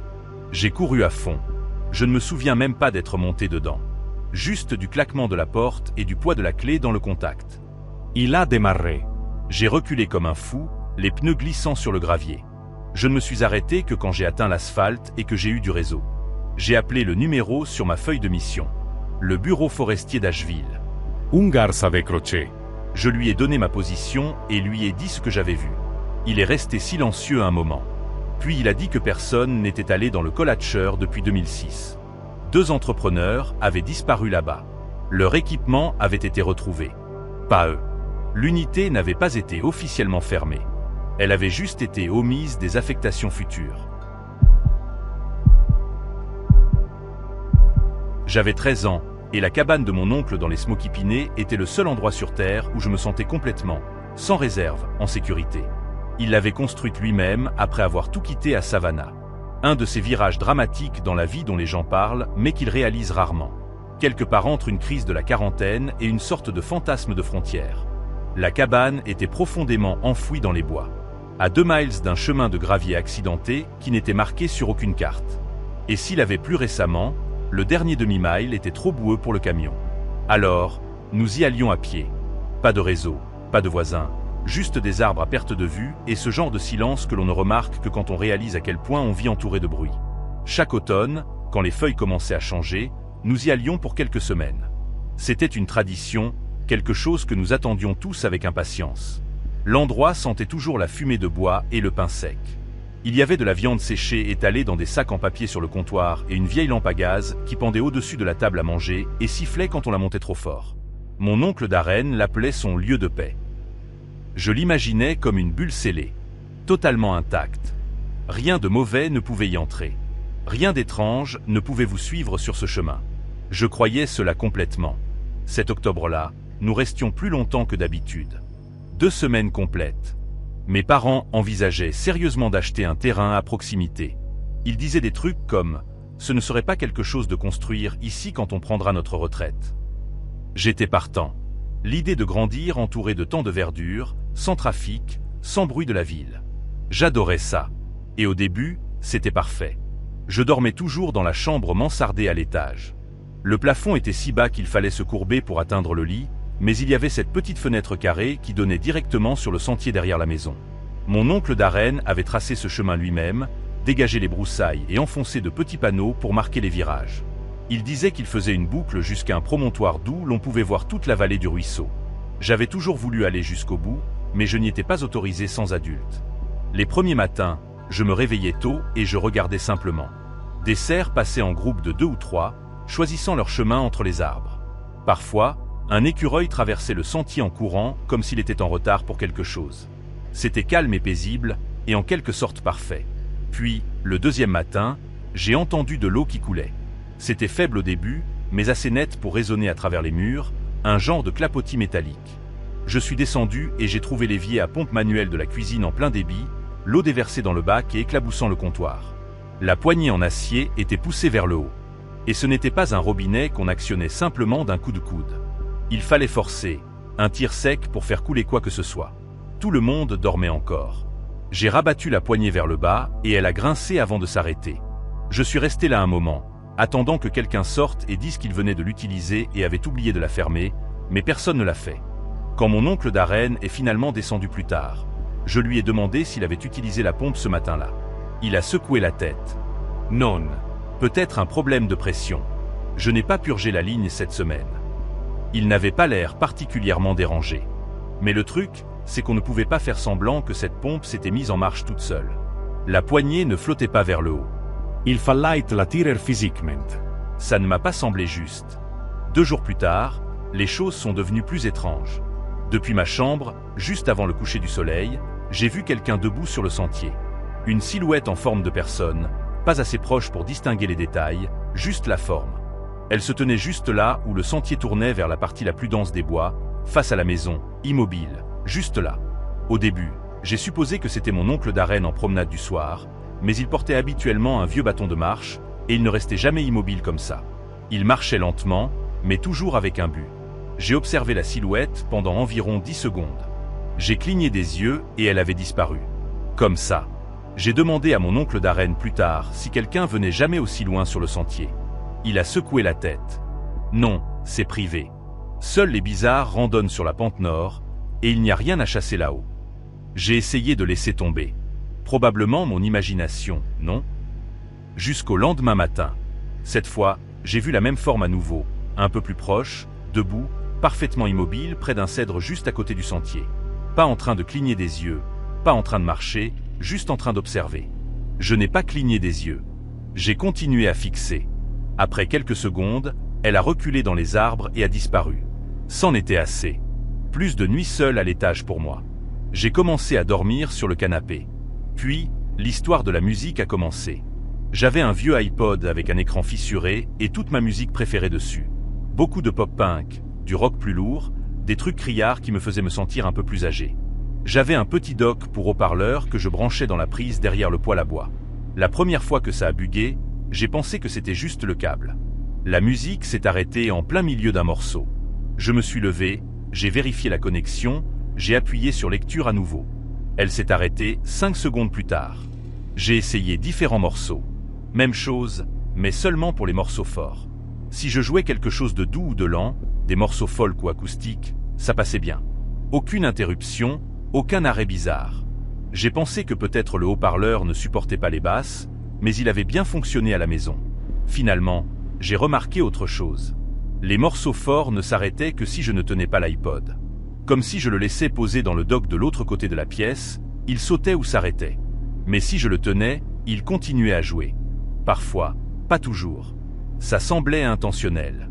Une nuit, frustré, j'ai dit à voix haute « Bon, d'accord, je vais changer ».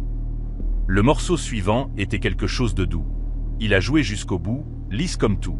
Après ça, je ne l'ai plus testé. Quelques nuits plus tard, mes parents sont allés à Alderfield avec mon oncle Darren pour chercher plus de bois de chauffage et des provisions. Je suis resté pour surveiller Wyatt, mon petit cousin. Il avait 4 ans et était obsédé par un dessin animé sur des animaux de ferme parlants. Nous avons regardé 3 épisodes. Il s'est endormi sur le canapé et je me suis installé à l'autre bout avec une couverture. Vers 21h30, j'ai commencé à m'assoupir. Le feu brûlait encore. Tout était calme. Puis j'ai entendu des pas crisser lentement sur le gravier derrière la maison. Régulier, rythmique, comme quelqu'un marchant lentement vers la porte arrière. Je me suis levé et j'ai appelé « Oncle Darren, c'est toi ». Rien. Puis j'ai entendu la porte arrière grincer, juste un peu, comme si quelqu'un testait la poignée. Et 1 seconde plus tard, la pompe dans la cuisine s'est remise en marche. Je suis entré et, effectivement, la poignée était relevée à nouveau, l'eau se déversant comme si quelqu'un venait de la lâcher. J'ai enfoncé la poignée vers le bas et je suis sorti. Personne. Pas de phare. Pas de voix. Les arbres étaient immobiles. Quand tout le monde est rentré, je leur ai tout raconté, même la partie où j'avais vu la silhouette sur le sentier. Mon oncle Darren a juste dit « toujours ». Puis il a dit « cette pompe ne se tient pas toute seule. Il faut garder le poids dessus pour que l'eau coule ». Ce qui signifiait que quelqu'un ou quelque chose la tenait physiquement ouverte. Je n'ai pas beaucoup dormi cette nuit-là. Chaque bruit ressemblait à des pas. Chaque craquement semblait trop long. Le lendemain matin, j'ai fait semblant d'avoir mal au ventre pour ne pas avoir à sortir. Je suis resté près des fenêtres, jetant des regards vers le sentier, à moitié en attendant que cette silhouette réapparaisse. Mais les bois sont restés silencieux jusqu'au dernier jour où nous faisions nos bagages. Maman et papa étaient dehors en train de charger le camion. J'étais assis à la table de la cuisine en faisant mes devoirs de maths, faisant semblant que tout était redevenu normal. Au-dessus de l'évier, il y avait une vieille horloge coucou, cassée. Pas de poids, pas de pendule, juste un oiseau en bois poussiéreux dans une boîte. À 17h45 exactement, elle a sonné une fois. Claire, mécanique. J'ai levé les yeux. Les aiguilles avaient bougé. Puis j'ai entendu la pompe grincer à nouveau, mais cette fois, la poignée n'était pas levée. L'eau montait depuis l'évier, remontant lentement, régulièrement, comme si quelque chose la forçait à reculer dans le tuyau. Je n'ai pas attendu. J'ai bondi, je me suis assis dehors avec les sacs jusqu'au matin. Nous n'en avons pas parlé sur le chemin du retour. Mes parents ont fait comme si de rien n'était. Mon oncle Darren vit toujours là-bas. Il dit que l'horloge n'a plus fait un son depuis. J'avais 17 ans quand c'est arrivé. Mon oncle Cal travaillait dans l'une de ces vieilles tours de guet près de la frontière de la Virginie, nichée profondément dans les montagnes des Appalaches, là où les signaux de téléphone ne se donnent même pas la peine d'essayer. Sa tour se trouvait sur une crête élevée, à 8 km à pied de la plus ancienne route forestière. Pas de cabane, pas de sentier secondaire, rien de fabriqué par l'homme à part le chemin et la tour elle-même. Une fois par mois, le poste de rangée envoyait quelqu'un avec des fournitures de base. Des bonbonnes d'eau, de la nourriture en conserve, des piles, des pièces de rechange pour la radio. Ce n'était pas glamour, mais Cal aimait la solitude. Ce mois-là, cependant, il avait mal posé le pied sur les escaliers en nourrissant ses chiens et s'était tordu la cheville. Pas cassé, mais assez grave pour qu'il ne puisse pas faire de randonnée. Alors, il m'a appelé. « Tu es jeune, tu as des jambes solides. Tu crois que tu peux faire la livraison pour moi cette fois ?» J'ai dit « Bien sûr ». En vérité, j'aimais bien Cal. Et honnêtement, j'aimais bien le calme, moi aussi. Je suis parti tôt ce matin-là, juste après le lever du soleil. Mes parents m'ont prêté le camion, un vieux truc grinçant qui gémissait tout le long de la route de gravier comme s'il protestait contre l'effort. Je me suis garé là où la route se terminait, j'ai pris le sac du coffre et je me suis mis en route. Tous les panneaux habituels étaient affichés sur le tableau d'affichage du départ du sentier. Attention aux ours. Ne randonnez pas seul. Respectez les limites de la forêt. Mais quelque chose de nouveau avait été ajouté au vieux poteau en bois déformé par la météo. Juste sous le panneau « Restez sur le sentier » peint, quelqu'un avait sculpté un visage. Pas détaillé, juste bizarre. Une forme ovale allongée, des yeux placés trop haut, et cette petite ligne droite pour une bouche. Ça avait l'air neuf, frais, comme si ça avait été taillé dans la semaine. J'ai passé mes doigts dessus sans vraiment y penser. Ça ne voulait rien dire sur le moment.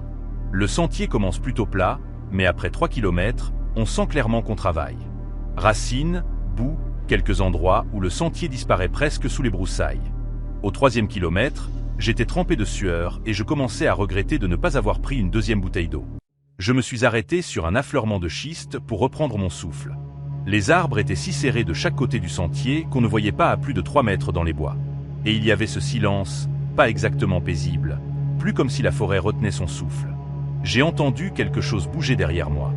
Des branches qui se déplaçaient, mais pas comme une brise. Quelque chose de lourd, de lent. Je me suis retourné rapidement. Rien. Pas de mouvement. Pas d'oiseaux qui s'envolent.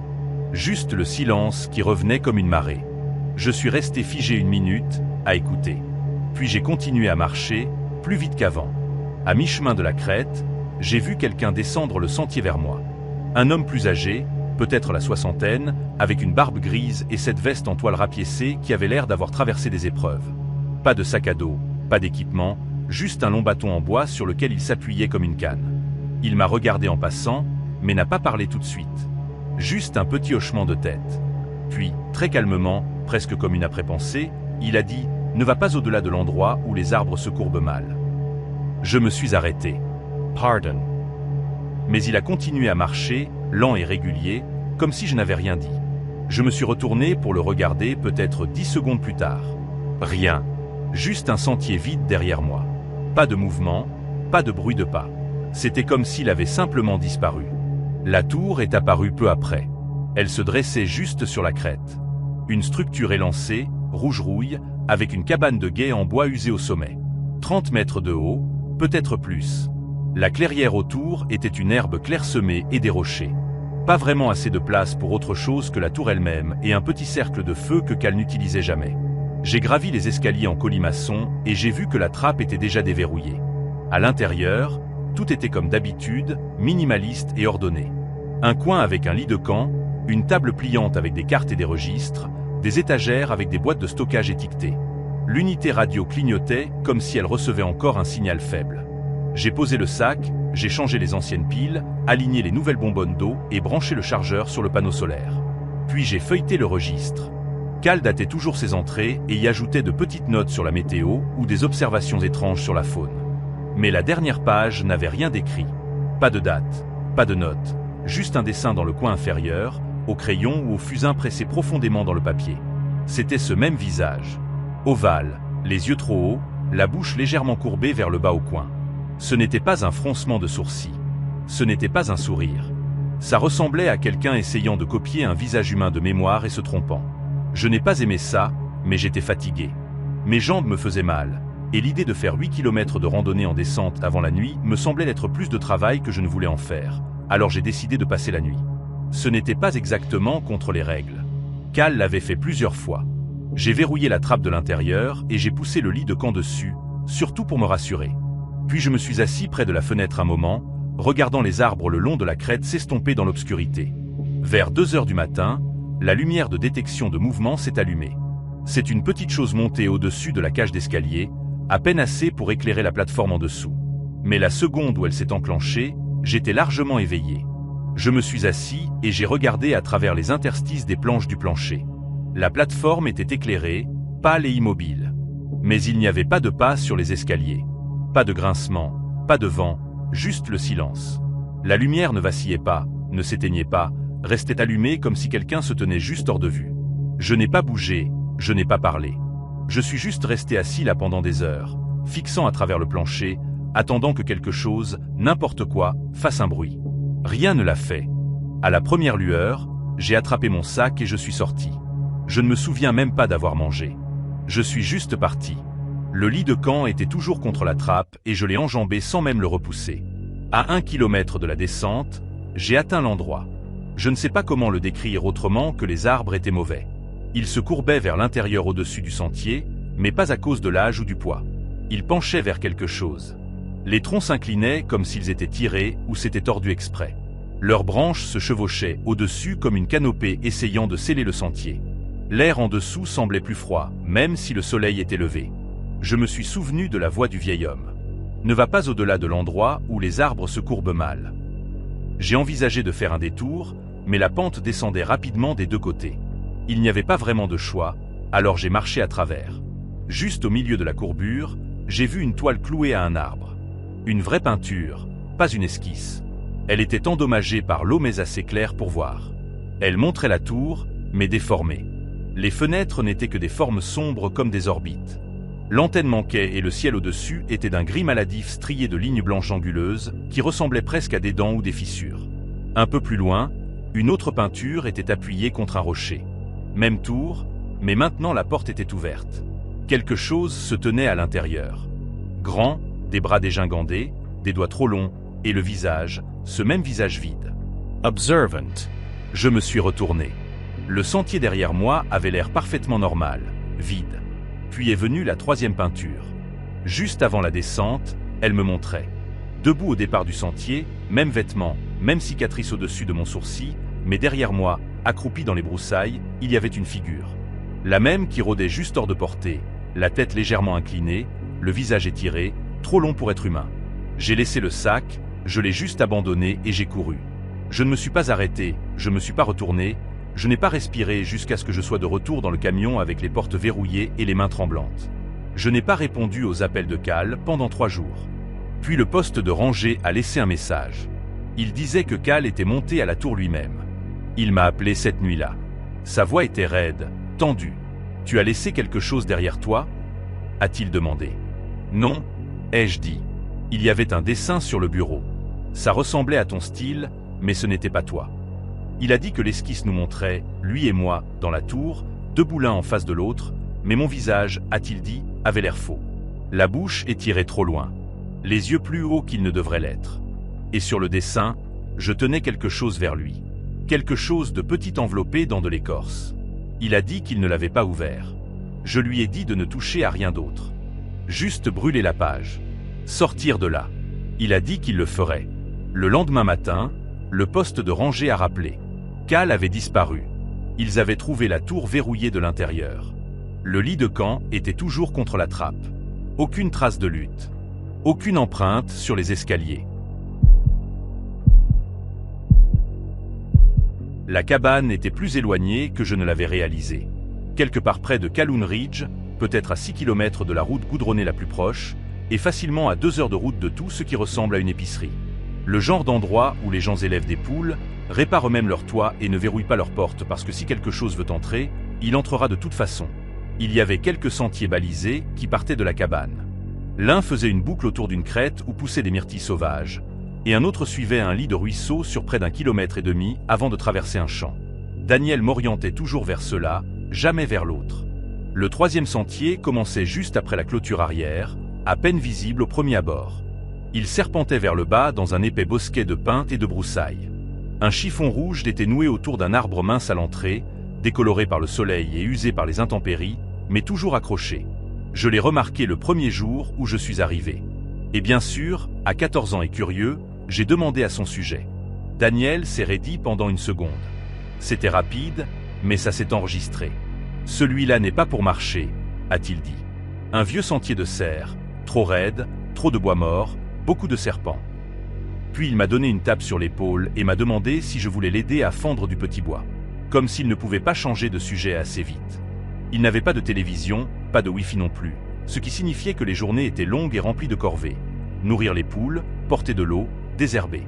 La nuit, ça devenait silencieux d'une manière à laquelle je n'étais pas habitué. Pas paisible, juste immobile. La cabane était vieille. Elle craquait constamment, même quand personne ne bougeait. Les portes se déplaçaient légèrement dans leur cadre. Les planches du sol avaient une façon de réagir à vos pas une seconde après les avoir faits. Je me disais que c'était juste la maison qui se tasait. Mais vers la 3e nuit, j'ai commencé à rêver d'elle. Elle était assise sur le porche dans un fauteuil en bois qui se balançait très doucement, bien que je ne l'ai jamais vu le faire bouger. Elle avait des cheveux gris argentés tressés dans le dos et portait une robe verte délavée qui semblait avoir appartenu à quelqu'un de 2 générations plus tôt. Elle s'appelait Elisa. Elle l'a dit comme si je devrais déjà la connaître. Et elle me posait des questions trop spécifiques. Comment je dormais? Si ma mère me manquait? Ce que je pensais de la façon dont les bois changeaient de couleur selon l'heure de la journée. Elle avait des yeux du même bleu lavé que les miens. Pas similaires, identiques.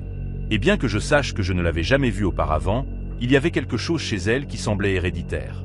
Comme une vieille chanson coincée dans votre tête, venue d'un rêve que vous n'aviez pas l'intention de vous rappeler.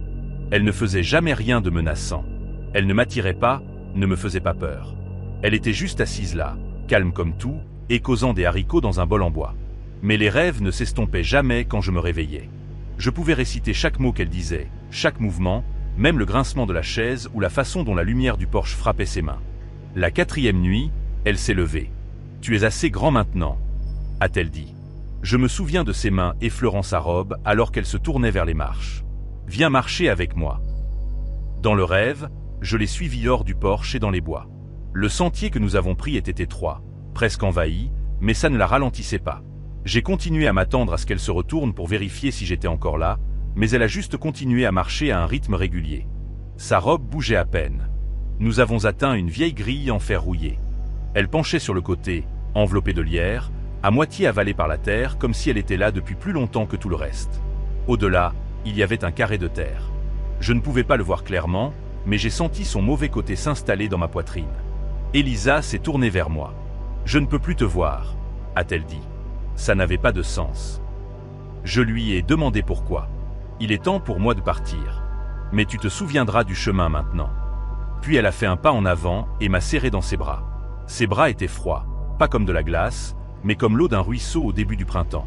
Un froid qui colle à votre peau et s'enfonce profondément. Mon corps tout entier s'est figé. Quand je me suis réveillé, mes draps étaient humides de sueur, et la maison était silencieuse comme la mort. Je suis sorti plus tard ce matin-là, juste pour voir si le chiffon était toujours noué à l'arbre. Il n'y était pas tombé, ni déchiré, ni accroché de travers, juste disparu comme s'il n'avait jamais été là. Marcie était assise sur le porche en faisant sa grille de mots croisés. Daniel était près de l'abri à outils. J'ai attrapé mes bottes, je n'ai rien dit, et je me suis glissé silencieusement dans les bois. Le sentier était toujours là, étroit, enchevêtré. Il descendait rapidement et m'a forcé à me baisser sous des branches qui agrippaient ma chemise. Plus je m'enfonçais, plus tout devenait silencieux. J'ai passé un mur de pierres brisées fait de vieilles pierres, puis un tas de métal rouillé et de verre brisé, à moitié enfoui dans la boue. Je n'étais pas sûr de la distance que j'avais parcourue quand je l'ai vue. Une clôture principalement tombée, tordue et rouillée. À l'intérieur, il y avait une petite clairière qui semblait trop régulière, trop carrée pour être naturelle. Des pierres pointaient à des angles comme des dents cassées. Pas de nom, juste de la roche usée. Certaines dépassaient à peine de la terre. Il y avait la grille, la même que dans le rêve. L'une des pierres avait un bocal en verre à côté. Un morceau de tissu jaune était soigneusement plié à l'intérieur. Je me suis penché près, mais je ne l'ai pas touché, et c'est alors que je l'ai entendu. « Tu es venu après tout. » Je me suis retourné rapidement. Elle se tenait sous les arbres. Même robe verte, même tresse. Ses bras étaient croisés et ses yeux étaient exactement comme dans le rêve. « Tu n'es pas censé être ici, » ai-je dit. Elle n'avait pas l'air en colère.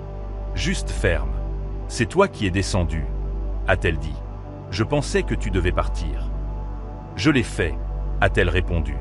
Mais tu ne l'as pas fait. Elle a regardé vers la crête derrière moi. Va par là. Ne te retourne pas. Et si tu m'entends à nouveau, ne me suis pas. Puis elle a fait un pas derrière un arbre et a disparu. Je n'ai pas réfléchi. J'ai juste couru. Je me suis accroché 1 ou 2 fois, peut-être. Je ne pouvais pas dire dans quelle direction j'allais. Je ne me souviens même pas d'avoir atteint le bord des bois. Mais finalement, j'ai revu la clairière. Et la cabane. Daniel était dehors. Son visage était pâle. Il avait l'air d'avoir pleuré ou d'être malade, ou les deux. Où diable étais-tu passé ? A-t-il grogné. Je n'ai pas pu sortir les mots. Ma bouche bougeait, mais aucun son ne sortait. Tu as disparu pendant 2 jours. Je me suis figé. Non, je suis juste sorti ce matin. Marcy est sortie sur le porche. Sa main a volé vers sa poitrine la seconde où elle m'a vu, comme si son cœur venait de redémarrer. Cette nuit-là, après que les choses se soient calmées, j'ai attendu d'entendre Daniel se lever pour un verre d'eau. Je l'ai suivi dans la cuisine. Qui était Elisa ? Il s'est figé sur place. Où as-tu entendu ce nom ? A-t-il demandé, sa voix basse et rauque. Qui ? Elle me l'a dit. Il a tiré une chaise, s'est assis comme si ses jambes ne pouvaient plus le soutenir. Ma mère avait une sœur, Elisa. Elle n'était pas bien dans sa tête. Elle entendait des voix, voyait des choses. Elle était douce, mais étrange. Un jour, elle a juste disparu. Elle est partie marcher dans les bois. Nous ne l'avons jamais retrouvée. Est-ce qu'elle vivait dans cette cabane ? Ai-je demandé. Il a hoché la tête. Elle y est née, elle ne l'a jamais quittée. Pas jusqu'à ce jour-là. Je ne lui ai pas parlé des pierres tombales ou du bocal, ni de la façon dont le sentier ne semblait pas toujours pointer dans la même direction 2 fois. Mais j'ai demandé une dernière chose. Ce chiffon rouge sur l'arbre, qui l'a noué ? Il ne m'a pas regardé, il a juste fixé la table. Nous avons marqué le sentier qu'elle a emprunté pour que personne d'autre ne le prenne. Je n'ai pas dormi du tout cette nuit-là. J'avais 62 ans et j'avais passé presque toute ma vie à travailler dans ou autour des montagnes des Appalaches. J'ai grandi dans une maison où la lisière de la forêt n'était pas quelque chose que l'on visitait. Elle était juste là, comme une clôture autour de tout. Honnêtement, les bois m'ont élevé autant que mes parents, probablement plus. J'ai coupé du bois et j'ai senti la pluie qui te transforme la peau en violet. J'ai marché le long de lignes de délimitation dans des endroits où le GPS hausse simplement les épaules. J'ai monté la garde toute la nuit dans des vallons si silencieux que tu pouvais entendre ton propre cœur battre contre les arbres. Je suis tombé sur des tanières d'ours, des cabanes de méthamphétamine, des Cadillacs rouillés remplis d'os qui ne semblaient pas tout à fait animaux. J'ai même rencontré un gars une fois qui prétendait ne pas avoir parlé à un autre humain depuis 12 ans. Mais rien de ce que j'ai vu, aucune chose étrange ou dangereuse en tout ce temps, ne s'est jamais insinué sous ma peau comme ce que j'ai vu cet hiver-là. Au-delà de Calhoun Ridge, pas loin à l'ouest de Ambé Gap. Les gens de ma mère étaient des Shonés, et ma grand-mère ne parlait pas beaucoup, mais quand elle le faisait, on écoutait. Sa voix ne s'élevait jamais vraiment au-dessus d'un murmure, même quand elle était en colère, ce qui arrivait souvent. Elle avait une présence. Une de ces personnes qui pouvaient te faire sentir que c'était toi qui étais ridicule de la questionner, même quand elle ne disait rien. Elle avait ses règles pour les bois. Des trucs auxquels je roulais des yeux quand j'étais plus jeune. Comme « ne siffle pas après la tombée de la nuit ». Ne laisse pas tes bottes pointées vers la porte quand tu dors. Et si jamais tu vois quelqu'un dans les bois qui essaie de t'attirer, ne le suis pas à moins d'être sûr de l'avoir vu sortir du camp en premier. Je lui ai demandé pourquoi une fois, et elle a simplement dit « il y a des choses plus anciennes que les arbres là-bas ». Ce n'était pas censé me faire peur. C'était juste sa manière. Elle te donnait des faits, pas des sentiments. C'était un avertissement, pas une histoire. À l'époque, je n'y prêtais pas beaucoup attention. Je mettais ça sur le compte des vieilles histoires et des superstitions tranquilles. Jusqu'à ce que je ne le fasse plus. Cela s'est passé il y a environ 15 ans. Je travaillais pour une entreprise de bois qui venait de sécuriser quelques hectares de terre intacte au cœur des Blue Ridge. Ce bois était le vrai truc. Des épinettes rouges matures, de vieux carriers, des tulipiers aussi larges que des silos. Des arbres qui valaient de l'argent. Mais c'était isolé. Le genre d'isolement où la route se transforme en gravier, puis le gravier en terre, et puis la terre s'arrête, et le reste n'est que prière. Notre équipe est entrée en premier pour préparer les lignes d'accès, ouvrir des sentiers assez larges pour que les machines puissent rouler sans se renverser. Le terrain était difficile. La plupart du temps, il était à peine marqué, et les routes étaient plus des souvenirs que quelque chose de pavé.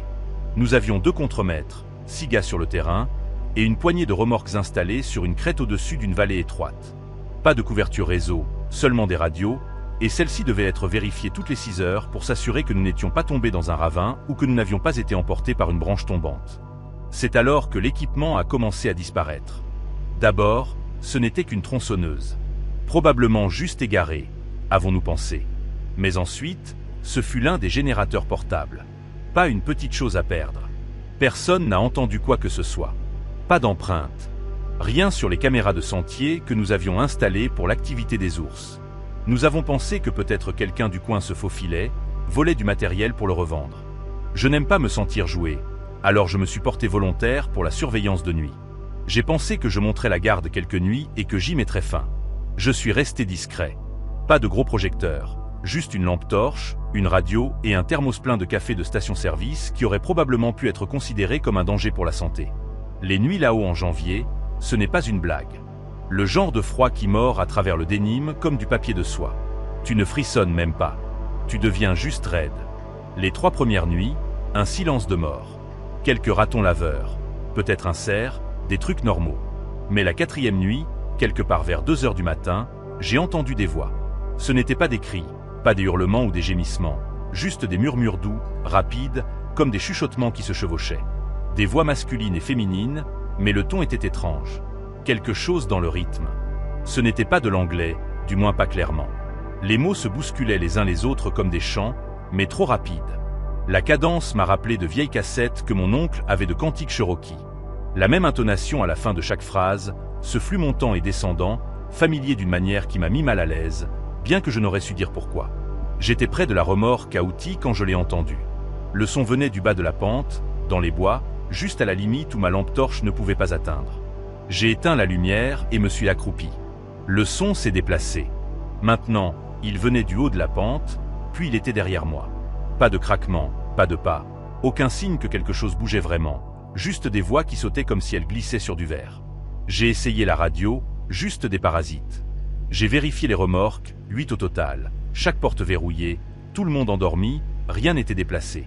J'ai accroché ma hache à ma ceinture et je suis resté à portée de la remorque principale jusqu'à l'aube. Les voix se sont arrêtées environ 10 minutes avant le lever du soleil, comme si quelqu'un avait tiré la prise.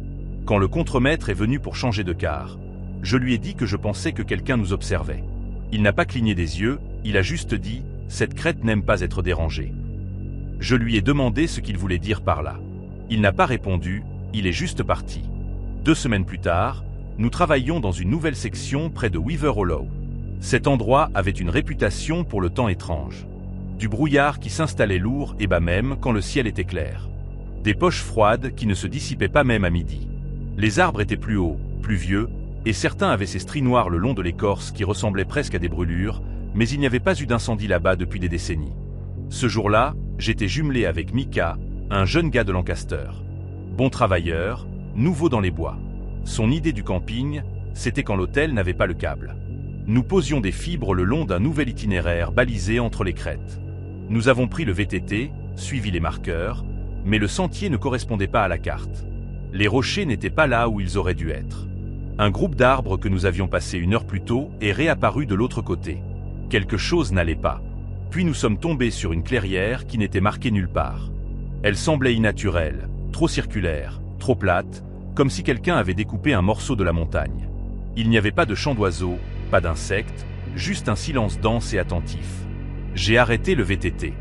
Mika est descendu, a commencé à tripoter son téléphone, essayant de vérifier le signal. Je suis resté assis, la carte ouverte sur mes genoux, essayant de comprendre comment nous avions pu nous tromper. C'est alors que j'ai vu le cerf. Un gros mâle, peut-être 8 corps, debout près de la lisière des arbres, tourné sur le côté, mais sa tête était complètement tournée vers nous, les oreilles en alerte, ne broutant pas, juste en train de nous observer. Puis les arbres se sont ouverts. Pas de craquement de branches, pas de bruissement de feuilles, juste ouvert comme une porte. Et quelque chose en est sorti. Ce n'était pas un ours. Je connais les ours. Cette chose marchait comme un homme, sauf que rien chez elle n'était humain. Large d'épaules, les bras trop longs, presque jusqu'à ses genoux. Une fourrure rougeâtre, emmêlée par endroits, la tête basse, enfoncée dans la poitrine comme s'il n'avait pas de cou. Et le visage.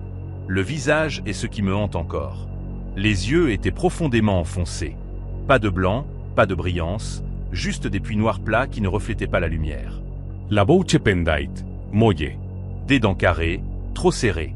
Plus qu'il n'en faudrait dans une mâchoire. Ça a bougé vite. 3 enjambées et ça avait le cerf. Une main sur les bois, l'autre agrippant les pattes arrière. Une torsion et le cerf s'est plié comme du papier mouillé.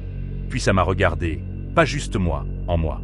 Et je l'ai senti, ma poitrine s'est serrée et mes jambes se sont verrouillées comme si j'avais été figé sur place. Je n'ai pas respiré. Je n'ai pas cligné des yeux. Puis ça s'est retourné et a marché dans les arbres, portant ce cerf comme s'il ne pesait rien. Mika ne l'a jamais vu. Les yeux collés à son téléphone tout le temps. Je n'ai pas dit un mot, j'ai juste démarré le VTT et je lui ai dit que nous rebroussions. Il n'a pas demandé pourquoi. Nous avons trouvé le bon sentier 1 heure plus tard. Nous avons terminé la course en silence. Nous sommes rentrés juste avant le crépuscule. Le contremaître nous attendait. Il a demandé à quoi ressemblait la crête. J'ai dit, nous nous sommes trompés de chemin. Le terrain est bizarre, mais nous avons réussi. Il m'a regardé un peu plus longtemps que nécessaire. Puis il a dit, d'accord, n'y retourne pas demain. J'ai hoché la tête. Je n'ai pas discuté. Je n'ai pas demandé. Je n'ai jamais dit à Mika ce que j'avais vu. Je ne l'ai jamais dit à mes enfants. Le plan était simple. 3 jours tranquilles d'Asheville à Pittsburgh, en restant loin des routes principales, en laissant les montagnes se déployer devant moi. Je n'étais pas pressé. J'avais quitté mon travail la semaine précédente, enfin mis fin à une relation qui tournait au ralenti depuis trop longtemps, et je ne voulais plus répondre à des SMS qui disaient « ça va ». Je n'allais pas vraiment bien, mais je ne voulais pas que quelqu'un essaie de m'aider. J'ai fait mes bagages légers. Juste un vieux sac vert militaire avec quelques vêtements, une bouteille d'eau, un chargeur, un livre de poche que je ne lirais probablement pas, et un rouleau de quartier au cas où je me retrouverais dans une laverie automatique ou si je voudrais juste quelque chose de solide dans ma poche. J'ai téléchargé un tas de cartes hors ligne, j'ai jeté le sac sur la banquette arrière, et je suis parti avant le lever du soleil. Ça faisait du bien. Pas d'horloge, pas d'itinéraire, juste moi et les routes de campagne fissurées que je décidais de suivre. Le premier jour s'est passé sans incident. Des routes sinueuses à travers les Blue Ridge. Des villes tranquilles, des dîners avec du café fort. J'ai dormi dans la voiture cette nuit-là, blotti dans un coin d'un parking de forêt nationale avec les vitres entr'ouvertes. Un peu froid, mais pas méchant. Le deuxième jour, j'ai dérivé plus au nord, laissant les contreforts des Appalaches m'engloutir. Les routes sont devenues plus étroites, moins entretenues, les maisons plus espacées. Le genre d'endroit où l'on pouvait rouler des kilomètres sans voir une autre voiture, et les seuls signes de vie étaient des boîtes aux lettres faites maison ou des chaises de porche de travers.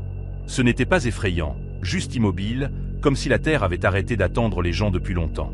Je n'ai même pas réalisé à quel point mon essence était basse jusqu'à ce que la lumière s'allume. Mon GPS avait clignoté toute la matinée, principalement en recherche ou figé sur un point lointain qui n'était clairement pas là où j'étais. Je me suis garé et j'ai redémarré l'écran comme si ça pouvait aider. Rien n'a changé. C'est alors que je me suis souvenu d'être passé devant un panneau métallique rouillé environ 10 minutes plus tôt. Elmer's Fork, KM42. On pouvait à peine le lire. Les lettres s'étaient estompées dans le même orange terne que la rouille qui dévorait les bords. Je n'avais pas prévu de m'arrêter, mais avec le voyant d'essence qui clignotait maintenant et aucune idée de la distance qui me séparait de la ville la plus proche, j'ai ralenti au prochain virage, espérant voir une station-service ou un quelconque point de repère. À la place, j'ai trouvé un panneau cloué à un arbre, essence, magasin, lodge, avec une flèche rouge pointant vers le bas sur un chemin de gravier raide. Les lettres étaient inégales et délavées, comme si elles avaient été peintes par quelqu'un qui n'utilisait pas souvent de pinceau. Je suis resté là 1 seconde, le moteur tournant au ralenti, le pouce tapotant le volant. Tout en moi hurlait « Ne fais pas ça ». Mais le voyant d'essence a pris la décision à ma place. Le chemin de gravier descendait rapidement et la canopée au-dessus de ma tête est devenue si épaisse qu'on aurait dit le crépuscule, bien qu'il ne soit pas encore 16 heures. Mes pneus ont projeté des cailloux, et plus d'une fois, j'ai cru avoir pris un mauvais tournant. La route s'est rétrécie, a serpenté de manière imprévisible, a semblé disparaître complètement avant de révéler un autre virage brusque. Puis, sans avertissement, les arbres se sont écartés et j'ai roulé dans une clairière. Un bâtiment, petit, aux planches de bois déformées par l'âge et le soleil. Et devant, une seule pompe à essence. Métallique, délavée à la couleur de l'eau de vaisselle usagée. Le tuyau enroulé comme s'il n'avait pas bougé depuis 1 an. J'ai laissé le moteur tourner et j'ai regardé autour de moi. Pas de voiture, pas de lignes électriques, pas de signe de vie. Mon moteur cliquetait dans le silence comme une horloge essayant de se souvenir de ce qu'elle était. Quand je suis entré, une petite clochette a émis un son métallique faible. L'odeur m'a frappé en premier. Du vieux bois et quelque chose d'humide.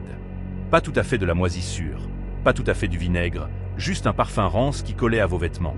Des étagères bordaient les murs, des boîtes de conserve poussiéreuses, des piles de batteries de contrefaçon, une sélection étrange de couteaux de poche encore sous blister. Il y avait un comptoir étroit avec un cendrier et un journal ouvert, comme si quelqu'un était parti au milieu d'un éditorial.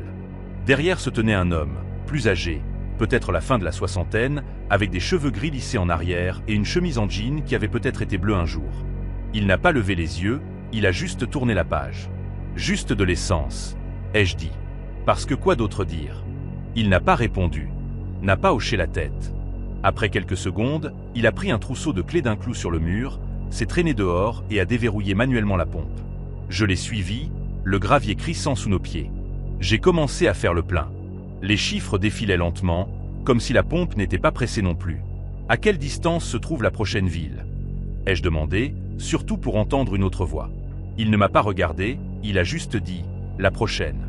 Cette direction n'existe plus.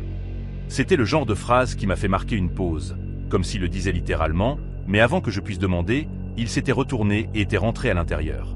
J'ai payé en cash, je suis remonté et j'ai tourné la clé. Mon téléphone s'est allumé comme s'il redémarrait, puis s'est figé sur le logo de démarrage. J'ai attendu, je l'ai redémarré. Toujours bloqué. Je me suis reculé sur le chemin de gravier, mais le chemin du retour semblait faux. Les courbes n'étaient pas les mêmes. Il y avait une fourche dans la route qui n'était définitivement pas là avant. J'ai pris à gauche. Environ 10 minutes plus tard, je suis passé devant une caravane brûlée. Toit effondré, fenêtre noircie, la porte moustiquaire pendait de travers, oscillant légèrement bien que l'air soit complètement immobile. Je me suis arrêté, j'ai fait demi-tour, j'ai pris la fourche de droite cette fois. 5 minutes plus tard, la même caravane, la même porte grinçant d'avant en arrière. J'ai freiné, j'ai coupé le moteur. Pas de vent, pas d'oiseau, pas de voiture, pas même de son lointain. Juste le silence inconfortable qui pressait contre les vitres. J'ai ouvert la porte, je me suis levé et je me suis étiré. C'est alors que je l'ai entendu. Des pas, lents, des craquements réguliers derrière moi. Je me suis retourné. Une femme marchait vers moi. Elle était pieds nus, ses cheveux tirés en une tresse serrée. Elle portait une longue robe pâle en mousseline avec des boutons sur le devant, comme quelque chose sorti d'un vieux portrait d'église. Son visage était calme, trop calme. Son sourire était faux. Ce n'était pas joyeux. C'était poli, joué, comme si elle jouait un rôle. « Tu es censé revenir maintenant », a-t-elle dit. C'est tout. Pas « tu es perdu ».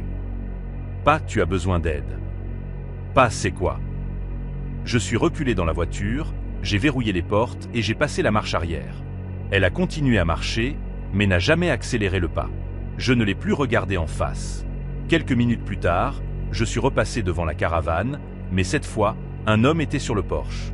Grande carrure, veste en flanelle, barbe épaisse. Il tenait quelque chose de long dans les deux mains. Peut-être une tige métallique ou un morceau de tuyau. Il n'a pas agité la main, n'a pas cligné des yeux, il m'a juste fixé. J'ai accéléré. Toujours pas de signal, toujours pas de carte qui fonctionne. La route a tourné et grimpé jusqu'à ce que j'atteigne une crête. Devant moi, un petit pont en bois s'étendait sur un fossé peu profond. Il avait l'air d'avoir été oublié depuis des décennies. Planches deformes, ramps casas. Je me suis arrêté juste avant, j'ai coupé le moteur, en essayant de réfléchir. C'est alors que je l'ai entendu. Un sifflement. Une seule note aiguë. Pause. Puis encore, même note, même rythme, pas de mélodie, juste une insistance. Je n'ai pas attendu d'entendre une troisième fois. J'ai tourné la clé et j'ai accéléré dans l'autre sens, tournant brusquement à la fourche et prenant un chemin que je n'avais pas remarqué avant. Une pente qui montait brusquement. Les arbres ont commencé à s'éclaircir. La lumière a percé par endroits. Après un long virage, j'ai vu quelque chose devant moi. Le magasin. Le même magasin, sauf que maintenant, la porte avant avait un nouveau panneau, peint en lettres rouges bâclées, fermé. Je ne me suis pas arrêté. Je n'ai pas regardé dans les fenêtres. J'ai juste continué à conduire. Finalement, la route s'est terminée à un belvédère. Un mur de pierre, une vallée pittoresque, une paix de cartes postales. Sauf qu'il n'y avait pas de route dans la vallée. Pas de bâtiment, pas de mouvement, juste un espace vide. Je me suis garé, je suis sorti. Mon téléphone a bourdonné. Une barre. Je l'ai levé pour prendre une photo. Une preuve, peut-être quelque chose pour m'ancrer à un endroit réel. Puis je me suis retourné. Elle se tenait au milieu de la route de gravier. Même robe, même tresse, même sourire vide. Elle n'a pas parlé cette fois, elle a juste regardé. Je suis monté dans la voiture et j'ai conduit directement hors du chemin de Belvédère, écrasant les broussailles et brisant les branches mortes. Je ne me suis arrêté que quand j'ai atteint le goudron. Du vrai goudron, des lignes de peinture lisse. J'ai pris la première route avec un marqueur kilométrique. 10 minutes plus tard, j'ai vu un panneau pour LI 79. Je n'ai pas ralenti, je me suis juste inséré et je n'ai pas regardé en arrière. Cette nuit-là, je me suis arrêté à une station-service à l'extérieur de Fairmont, garée sous les lumières fluorescentes, et je suis juste resté là, les mains toujours sur le volant. Quand j'ai finalement vérifié mon téléphone, il n'y avait aucune trace de Helmes Fork. Sur aucune carte, pas de photo, pas d'historique d'itinéraire. La cabane de mon cousin Daniel était perdue dans les Smoky Mountains, nichée dans l'un de ces creux boisés où l'air semble plus lourd et les arbres se penchent comme s'ils écoutaient. Elle se trouvait à environ 10 km de la route goudronnée la plus proche et facilement à 2 heures de route de tout ce qui ressemblait à une épicerie. Le genre d'endroit où les gens élèvent des poules, réparent eux-mêmes leur toit et ne verrouillent pas leurs portes parce que si quelque chose veut entrer, il entrera de toute façon. Il y avait quelques sentiers balisés qui partaient de la cabane. L'un faisait une boucle autour d'une crête où poussaient des myrtilles sauvages, et un autre suivait un lit de ruisseau sur près d'1,5 km avant de traverser un champ. Daniel m'orientait toujours vers cela, jamais vers l'autre. Le troisième sentier commençait juste après la clôture arrière, à peine visible au premier abord. Il serpentait vers le bas dans un épais bosquet de pins et de broussailles. Un chiffon rouge était noué autour d'un arbre mince à l'entrée, décoloré par le soleil et usé par les intempéries, mais toujours accroché. Je l'ai remarqué le premier jour où je suis arrivé. Et bien sûr, à 14 ans et curieux, j'ai demandé à son sujet. Daniel s'est raidi pendant une seconde. « Celui-là n'est pas pour marcher », a-t-il dit. Un vieux sentier de serre, trop raide, trop de bois mort, beaucoup de serpents. Puis il m'a donné une tape sur l'épaule et m'a demandé si je voulais l'aider à fendre du petit bois. Comme s'il ne pouvait pas changer de sujet assez vite. Il n'avait pas de télévision, pas de wifi non plus, ce qui signifiait que les journées étaient longues et remplies de corvées. Nourrir les poules, porter de l'eau, désherber. La nuit, ça devenait silencieux d'une manière à laquelle je n'étais pas habitué. Pas paisible, juste immobile. La cabane était vieille. Elle craquait constamment, même quand personne ne bougeait. Les portes se déplaçaient légèrement dans leur cadre. Les planches du sol avaient une façon de réagir à vos pas une seconde après les avoir faits. Je me disais que c'était juste la maison qui se tasait. Mais vers la 3e nuit, j'ai commencé à rêver d'elle. Elle était assise sur le porche dans un fauteuil en bois qui se balançait très doucement, bien que je ne l'ai jamais vue le faire bouger. Elle avait des cheveux gris argentés tressés dans le dos, et portait une robe verte délavée qui semblait avoir appartenu à quelqu'un de 2 générations plus tôt. Elle s'appelait Elisa. Elle l'a dit comme si je devrais déjà la connaître. Et elle me posait des questions trop spécifiques. Comment je dormais? Si ma mère me manquait? Ce que je pensais de la façon dont les bois changeaient de couleur selon l'heure de la journée. Elle avait des yeux du même bleu lavé que les miens. Pas similaires, identiques. Et bien que je sache que je ne l'avais jamais vue auparavant, il y avait quelque chose chez elle qui semblait héréditaire. Comme une vieille chanson coincée dans votre tête, venue d'un rêve que vous n'aviez pas l'intention de vous rappeler. Elle ne faisait jamais rien de menaçant. Elle ne m'attirait pas, ne me faisait pas peur. Elle était juste assise là, calme comme tout, et causant des haricots dans un bol en bois. Mais les rêves ne s'estompaient jamais quand je me réveillais. Je pouvais réciter chaque mot qu'elle disait, chaque mouvement, même le grincement de la chaise ou la façon dont la lumière du porche frappait ses mains. La 4e nuit, elle s'est levée. « Tu es assez grand maintenant », a-t-elle dit. Je me souviens de ses mains effleurant sa robe alors qu'elle se tournait vers les marches. « Viens marcher avec moi. » Dans le rêve, je l'ai suivie hors du porche et dans les bois. Le sentier que nous avons pris était étroit, presque envahi, mais ça ne la ralentissait pas. J'ai continué à m'attendre à ce qu'elle se retourne pour vérifier si j'étais encore là, mais elle a juste continué à marcher à un rythme régulier. Sa robe bougeait à peine. Nous avons atteint une vieille grille en fer rouillé. Elle penchait sur le côté, enveloppée de lierre, à moitié avalée par la terre comme si elle était là depuis plus longtemps que tout le reste. Au-delà, il y avait un carré de terre. Je ne pouvais pas le voir clairement, mais j'ai senti son mauvais côté s'installer dans ma poitrine. Elisa s'est tournée vers moi. « Je ne peux plus te voir », a-t-elle dit. Ça n'avait pas de sens. Je lui ai demandé pourquoi. Il est temps pour moi de partir. Mais tu te souviendras du chemin maintenant. Puis elle a fait un pas en avant et m'a serré dans ses bras. Ses bras étaient froids, pas comme de la glace, mais comme l'eau d'un ruisseau au début du printemps. Un froid qui colle à votre peau et s'enfonce profondément. Mon corps tout entier s'est figé. Quand je me suis réveillé, mes draps étaient humides de sueur, et la maison était silencieuse comme la mort. Je suis sorti plus tard ce matin-là, juste pour voir si le chiffon était toujours noué à l'arbre. Il n'y était pas tombé, ni déchiré, ni accroché de travers, juste disparu comme s'il n'avait jamais été là. Marcie était assise sur le porche en faisant sa grille de mots croisés. Daniel était près de l'abri à outils. J'ai attrapé mes bottes, je n'ai rien dit, et je me suis glissé silencieusement dans les bois. Le sentier était toujours là, étroit, enchevêtré. Il descendait rapidement et m'a forcé à me baisser sous des branches qui agrippaient ma chemise. Plus je m'enfonçais, plus tout devenait silencieux. J'ai passé un mur de pierres brisées fait de vieilles pierres, puis un tas de métal rouillé et de verre brisé, à moitié enfoui dans la boue. Je n'étais pas sûr de la distance que j'avais parcourue quand je l'ai vu. Une clôture principalement tombée, tordue et rouillée. À l'intérieur, il y avait une petite clairière qui semblait trop régulière, trop carrée pour être naturelle. Des pierres pointaient à des angles comme des dents cassées. Pas de nom, juste de la roche usée. Certaines dépassaient à peine de la terre. Il y avait la grille, la même que dans le rêve. L'une des pierres avait un bocal en verre à côté. Un morceau de tissu jaune était soigneusement plié à l'intérieur. Je me suis penché près, mais je ne l'ai pas touché, et c'est alors que je l'ai entendu. « Tu es venu après tout. » Je me suis retourné rapidement. Elle se tenait sous les arbres.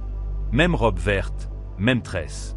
Ses bras étaient croisés et ses yeux étaient exactement comme dans le rêve. « Tu n'es pas censé être ici, » ai-je dit. Elle n'avait pas l'air en colère. Juste ferme. « C'est toi qui es descendu, » a-t-elle dit. « Je pensais que tu devais partir. »« Je l'ai fait, » a-t-elle répondu. « Mais tu ne l'as pas fait. » Elle a regardé vers la crête derrière moi. « Va par là. Ne te retourne pas. Et si tu m'entends à nouveau, ne me suis pas. » Puis elle a fait un pas derrière un arbre et a disparu. Je n'ai pas réfléchi. J'ai juste couru. Je me suis accroché 1 ou 2 fois, peut-être. Je ne pouvais pas dire dans quelle direction j'allais. Je ne me souviens même pas d'avoir atteint le bord des bois. Mais finalement, j'ai revu la clairière. Et la cabane. Daniel était dehors. Son visage était pâle. Il avait l'air d'avoir pleuré ou d'être malade, ou les deux. « Où diable étais-tu passé ?» a-t-il grogné. Je n'ai pas pu sortir les mots. Ma bouche bougeait, mais aucun son ne sortait. « Tu as disparu pendant 2 jours. » Je me suis figé. « Non, je suis juste sorti ce matin. » Marcie est sortie sur le porche. Sa main a volé vers sa poitrine la seconde où elle m'a vu, comme si son cœur venait de redémarrer. Cette nuit-là, après que les choses se soient calmées, j'ai attendu d'entendre Daniel se lever pour un verre d'eau.